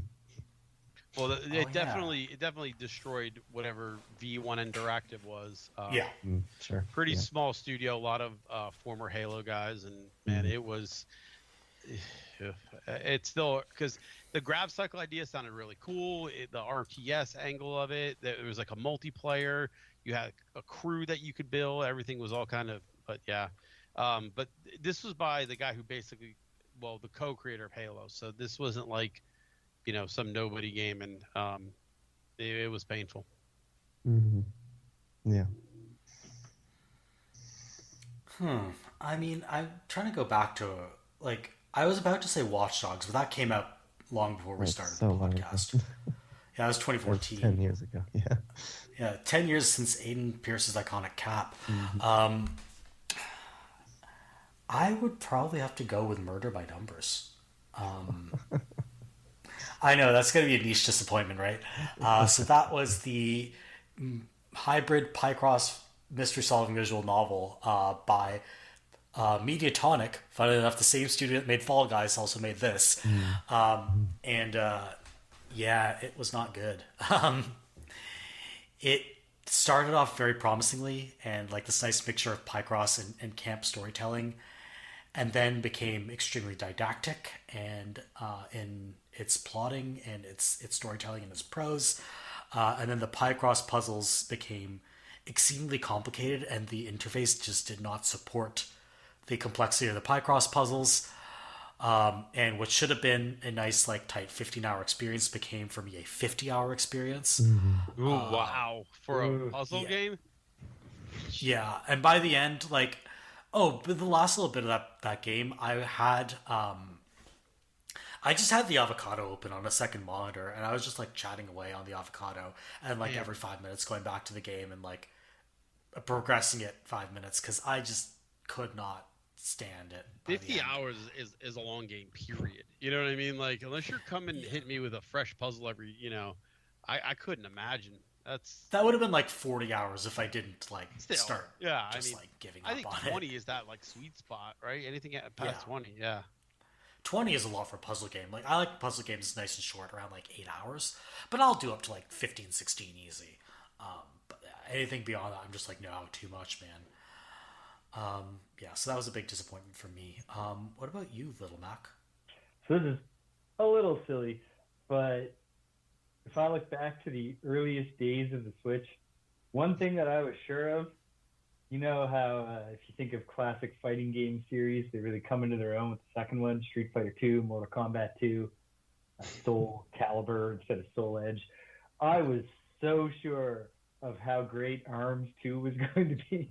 Oh, Oh, yeah. I loved ARMS, and I was just like, oh, when they have some time to refine this concept, Oh. make a few more characters, maybe have like a quest mode. Oh, my heart. So much potential, and maybe they're just never going to do anything again. Never made Maybe arms. get it into Smash Didn't Bros. sell That's it. well. Yeah. Yeah, they put Min Min in Smash and then just kind of forgot about ARMS entirely, which is unfortunate. Maybe it'll be a Switch launch title. Switch 2 launch title along with Astral Chain 2. Yeah, come on, join me. Like, I've got this so much copium in this bag. There's enough to share between us. So like I can be huffing that for Astral Chain 2. You could be hoping for ARMS 2, and then we'll see. Maybe Nintendo will grant our wishes. On this, but I think Astral Chain 2 actually has a decent chance of happening. Yeah, I see. I don't think they would have put Lappy in that Bayonetta 3 trailer if they weren't planning on bringing back Astral Chain. Yeah. You don't tease me with Lappy like that, you know? So, Bones, what about you? What's been your biggest disappointment since you've been on this podcast? Since I've been on this podcast, so that means 2019. Or you can go back to 2016 if you want, since this podcast has Going back to existed. 2016, then it would probably be Mass Effect Andromeda. Oh no, yeah. But I'm gonna try to stick to the time I've been on the show, and in that case, I'd have to be like, I mean, the current generation in general. I think that's fair. I think that's very fair. It's like there's been some really great games in here. Pentiment is one of my favorite games of all time. Nintendo's had a good share of bangers. But this generation Pikmin 4, man. That game was ruled. Mm-hmm, yep. But this generation is not what it was promised to be in the slightest. I think we're starting to see the effects of game development times just ballooning to the point that studios can only put out one game a gen, and so like hotly anticipated games that you might have been looking forward to, you're just not getting as many of them. Yeah. And you're kind of like spackling it with indie games. Don't get me wrong, a lot of indie games are some of my favorite games of all time. I'm sure some of your favorite games of all time, but it's not like you're getting a big budget banger every 5 months or whatever. Yeah, I'm an owner of a Series X and a PS5. I was lucky enough to receive the PS5 as a gift, but that aside, I own these two consoles and I get plenty of enjoyment out of them, but they don't feel as essential as they really should be, and that's very frustrating. And how much of that is through back compat? Exactly, back compat is a lifesaver. There were so many games I hadn't already played, so I get to enjoy them in even better format, and that's wonderful. But yeah, in terms of truly new, truly essential, truly dependent on current hardware experiences, it's been very slow going. For sure. Very, very slow going. All right. In the last few minutes of this episode, like I promised at the outset, we're going to take some time to reminisce on some of our favorite moments or most memorable moments, I should say, from our time doing this podcast since 2016. We've been doing this since 2016. For reference, that was... so I was in New York at the time, then moved to LA, then moved back to New York, then I moved back to Canada, then moved within Canada, then moved within Canada again. So that was 5 apartments ago when I started this podcast. I lived in Missouri when this show started. I could not legally drink when this show started. I was 19. I mean, you could legally drink everywhere in Canada. Oh, Yeah. Yeah, it's 18. It's By week. 18 in Alberta and Quebec, 19 elsewhere, I believe. well, I have very, very distant relatives in French Canada, so if I ever get out there, I'll Oh yeah, come to Quebec. You can drink to your heart's content. I mean, I've lived in Quebec. It was a good time. Sure. But yeah, those were different times. So I think probably if I go back to like my earliest memory, like the most vivid one I have, it was calling Randy Pitchford a lying sack of shit on the second episode. Iconic. Friend of the pod. And that's what like started the whole Randy Pitchford running joke on this podcast. And like Kappa, I think, had told the whole story about how Randy Pitchford had lied to Personally his face lied to my Yep. face. Yeah. about aliens killing Marines. Yeah. Yeah. Yeah, when I was at PAX, he was there working the line, and oh my god! Oh, You know and- one of my most memorable moments is the entire saga with his USB stick. Yes, the I- USB. And like every time we do there'd be like a new update, and it was like, actually, she was doing a magic trick, and that's why I was Using a watching that magic trick. particular. That underrated Yeah. squirt porn with a magic trick. I believe it was regular age squirt porn, and he was accused of Being having underage. underage pornography into like a separate thing. But anyway, yeah. Squirt porn was involved. Yes, and magic Well, and as a don't magic and, trick, or yeah. illusions. Illusion. And they He were- does. He has Joe Bluth energy. Yeah, He right? so He does, right? And it was Yeah. found out. It was found like at was it a medieval times? Just like Yeah, every- yeah. Medieval times. And he Like every- also very abruptly basically stopped participating in game development and all to focus on developing the Borderlands movie. Yeah, yeah. All of a sudden he's out. Yeah, it was just a hilarious like sequence of events, like one after another after another. They just kept coming. But that was one of my favorite because friend of the show at that point. But they just kind of kept coming out week after week after week. What about you, Bones? Any memorable moments from episodes you've done? Friend of the podcast is the single best running gag of the show. That's so true. And we have stricter content regulations than we did when I first started on the show, so I can't. There was a certain incident from my time that I remember that I can't really bring up. Yeah, you can bring it up, whatever. It doesn't matter. Waluigi. We'll leave it at that. Waluigi. We'll Oh yeah, but that was. Waluigi was an incredible sequence of events. Yeah, that was me just like not having control Yeah, over Completely Ben and Science and control. Engineer. Ben and Science and Ninja, absolutely. Those three lovable rascals. Yeah, we're not doing that episode again, but yeah, Waluigi was. Yeah. It got so bad that Kappa actually specially commissioned Smith to like record in a Werner Herzog voice, like beware all ye who enter here, or something like that. Yeah, that was a good memory. I mentioned the E3 2019 cast that I was on was a good memory. Me and Wolfman Jew singing the Sonic Underground theme song together. Oh was yeah. a very fond memory for me. Sonic Underground. He made a promise his mother will be found. Sonic Underground. That doesn't even work. Yeah. That's Good okay. bad shot. Oh, speaking of Wolfman Jew, one of my favorite memories on this podcast was when we found out that Yuji Naka was being arrested for insider trading while we recorded the Yeah. episode, because that's when the news broke. Naka arrest was such an incredible moment. 'Cause then we did an impromptu Project Sonic Watch section. Yeah, cut into it. I think one of my favorite ones, was when we both kind of realized, kind of at the same time, that we were in love with Pentiment. Like, I Oh, think yeah. I got into it first, and then I think slowly everybody else kind of started like not because of me, or I'm not saying that, but like everybody started playing. It was like, oh my god, like it was cool to see other people discover that game. That was one of my like favorite, like, being on the cusp of something, getting other people to discover it or seeing other people Absolutely. discover it was really cool. Absolutely. For my like Um, memorable like in like decline was like every time one of my, I think very early, one of the times I said all my favorite studios are B's, and it was Blizzard, Bungie, Bethesda, and BioWare, and then like Nice. each one. That's aged well. Yeah, like I wish I could remember how far back I said that, but like since then, like each one has been like Yeah. it may not exist in like in like a couple months. It's Yeah, been it's tough. brutal. Every single one of them right now is in some Mhm. level of flux. Crisis, to say the least. Yeah.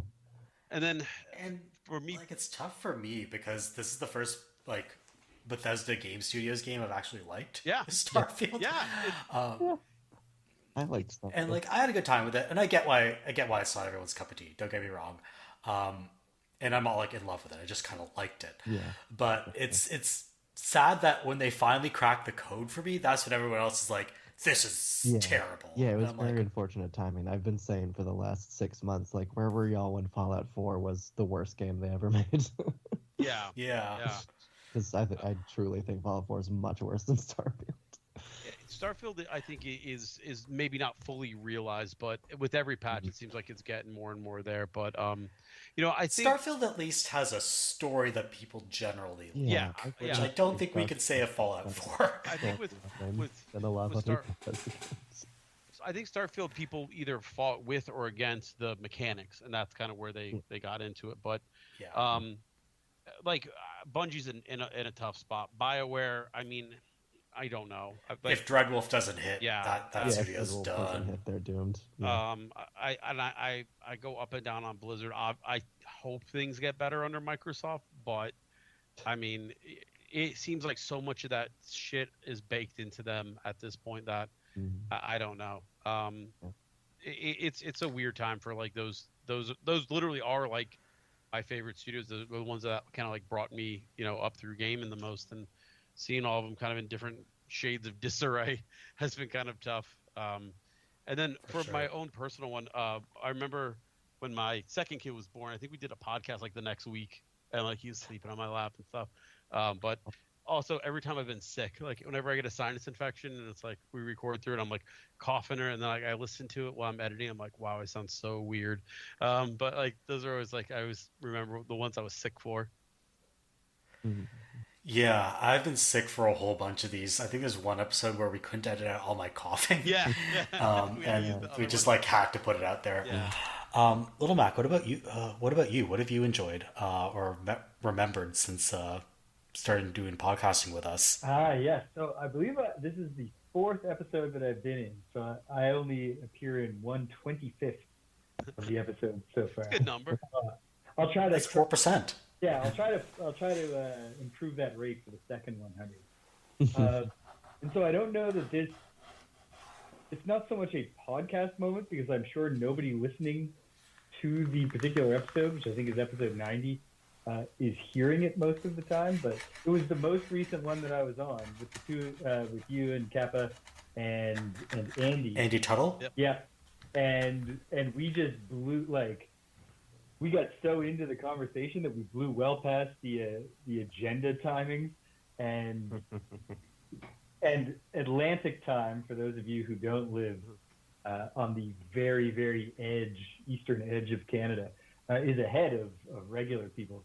And I was dying trying to stay awake.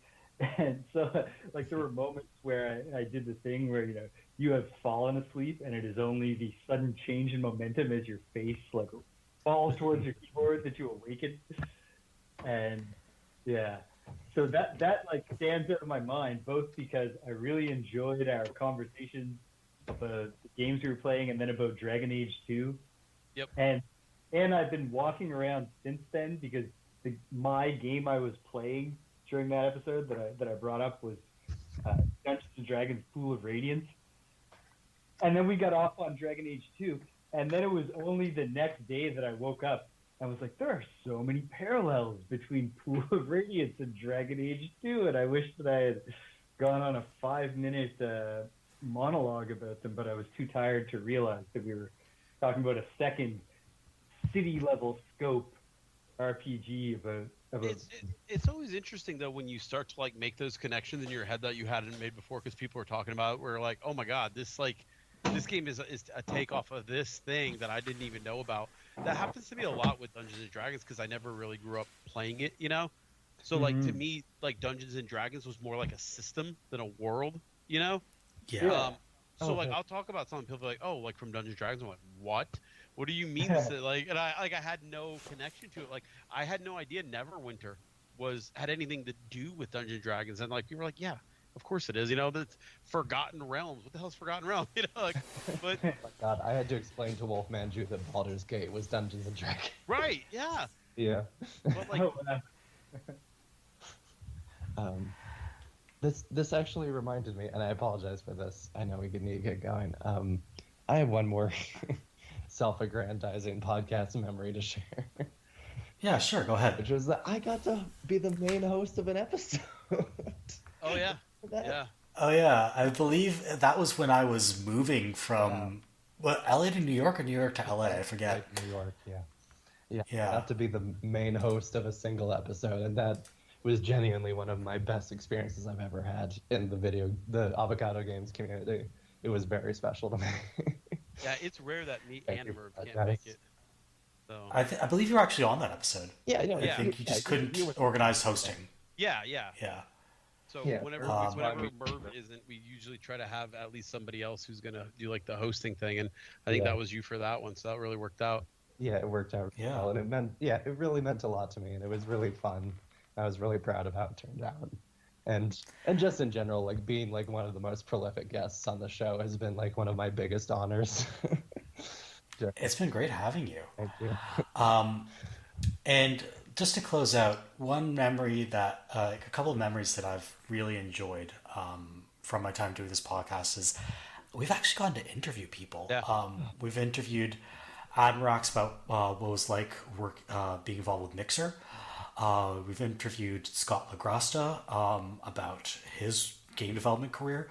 And we interviewed a Destiny content creator, MP, on like Destiny content creation and like what it's like to be a streamer and a YouTuber and that whole ecosystem. And these have been really illuminating conversations because we learn a lot about like game design. We learned a lot about how the broader gaming community kind of interacts with games. And I've learned a lot of things I wouldn't have learned otherwise without having those conversations. Yeah, it's interesting to always bring in the experts because like you hear things about like, you know, how the algorithm hits or how like, you know, streaming services are all like front heavy with paying talent, but they really don't make any money. And getting to hear people be like, yeah, that's true. You know, really kind of reinforces a lot of what you read throughout because, you know, from an outsider looking in, I don't know if there's a better looking job than like a streamer or a YouTuber or stuff like that. But then hearing some of the challenges were like eye opening, especially with Admirax, where she was like, oh yeah, this stuff is not easy, you know? Oh man, I absolutely love streaming, twitch.tv/58DreamStreet. But the thought of it being a job is horrifying to me. Yeah. Mm. And that's kind of what she would bring up is like the money is just, I mean, it's for 99% of people. If you don't love it, good luck. You're never gonna, you know, there's only one or two, you know, ninjas out there and everybody else is just kind of scraping by. So I thought that was really interesting to get it from the inside perspective. Yeah, streaming especially, and it's over the past little while, it's become like clearer and clearer that Twitch cannot be your only source of income. Even if you're like if you're like a mid-range streamer, like a JP or a Co, you need some other revenue stream, and so like they do podcasting, they do And you know what's like they co-stream to YouTube. One thing I've been noticing that I think is kind of interesting with Twitch is I think more and more they're not telling people you're going to be successful doing this. They're telling people this is hard, and if you're not going to be up for it, you might not be cut out for it. And doing stuff like pulling out of Korea and things like that is the writing's kind of on the wall. You know, the money's drying up, and already it was kind of tight anyway. So it'll be interesting to see like kind of how this generation views streamers. Are they all just like the equivalent of lottery winners, or are they like, is this a career that you aspire to, I guess? I hope people get a little bit more realistic about it. Yeah. Because like you got to view it as like going into acting. Yeah, exactly. Yeah. Yeah, like this may You're never not- work out for me, but you know, if it's something I enjoy and love, then sure. But past that, oof, you know. Mhm. Yeah, and if like maybe you won't be able to make it as like a streamer, but then you have to figure out your other revenue stream, which is, you do a bit of streaming, maybe you do some podcasts, maybe you do some writing, Mhm. and you can kind of cobble together a career that way. Wow. But if you want to be like exclusively a streamer and be like the next Ninja or the next Pokimane, Yeah. um, Yeah. it's probably not going to happen. Way to for you. recap all the conversations I've had to have with myself about my career, guys. Thanks. I mean, it's true. I mean, you know, I actually thought I was gonna write video games. Like there was a time when I got out of the army, I was like putting together like a portfolio, and I was like sending it out to places and stuff. And then like finally someone contacted me. They're like, look, like if you haven't done like 10,000 lines of dialogue for free for some mod or something somewhere, nobody's even gonna look at you. And I was like, all right, fine. Now I'm gonna go write speeches for insurance companies. But yeah, I mean, it's kind of tough, like to break into some of that stuff, right? And you know, sometimes you just need that actual advice. Yeah. You know. I was briefly for a while after I left left my research career behind. I was thinking of breaking into the game space, like data analytics and behavior, and I sent applications around, but like one of the rejection letters I got back was, you have a very impressive resume, but we're looking for people who have shipped products before. Yeah. And then that raises the question of, well, how do you get Yeah, people exactly. who have shipped products before if nobody can get in unless they've shipped a product before? Yeah, that was a lot of the kind of stuff I was getting to. You know what I mean? They already wanted you to have done this before they're going to even look at your stuff, and Yeah. that's tough. I mean, Yeah, it's weird to be told you have all the knowledge we want. Yeah. You just don't have It's the absolutely very true. specific It's commercial like- experience. It's so hard. And I to get that to find some journalism extent. Positions. Sorry. Sorry, what was that? I said it's the same for journalism. It's so hard to apply for journalism positions if you're not already like magically very experienced. yeah. There was a Yeah. period here in Nova Scotia, which sadly was at the same time that I was trying to become an adult, where the government was simultaneously offering a tax credit for graduate retention if you graduated and stayed here, but all entry-level government jobs required 3 years of comparable experience. Wow, 3 years, huh? It used to That's be not like entry level at that point. You're like usually, the old Nova Scotia economic model was like, kids, if you you have to leave, and then it would just, there's like a Nova Scotia diaspora in real Canada of people just like struggling to advance their career enough they can move home. I mean, I know I have several colleagues from the East Coast, and like they all left for better opportunities in cities like Calgary and Ottawa and Toronto, because it's just so hard to find, like, especially if you get, let's say, a graduate education and you go to Dalhousie, you go to Memorial, you get that advanced degree, you can't really use it on the East Coast in a lot of cases, and so where do you end up? You end up going to Toronto, Vancouver, Calgary, to find that work. And we're seeing now with the advent of remote work, a lot of people moving back to the East Coast, and then that's causing housing prices to skyrocket in the Maritimes, and it's creating this whole weird economic situation in Canada for sure. On that depressing note, Good luck, Canada. Anyway, I got lucky and have a real job, so there's a happy note. It's okay All for right. me. I get to live in. yeah, I have a real job too. It pays really well. I'm very fortunate that this is my hobby and not my career.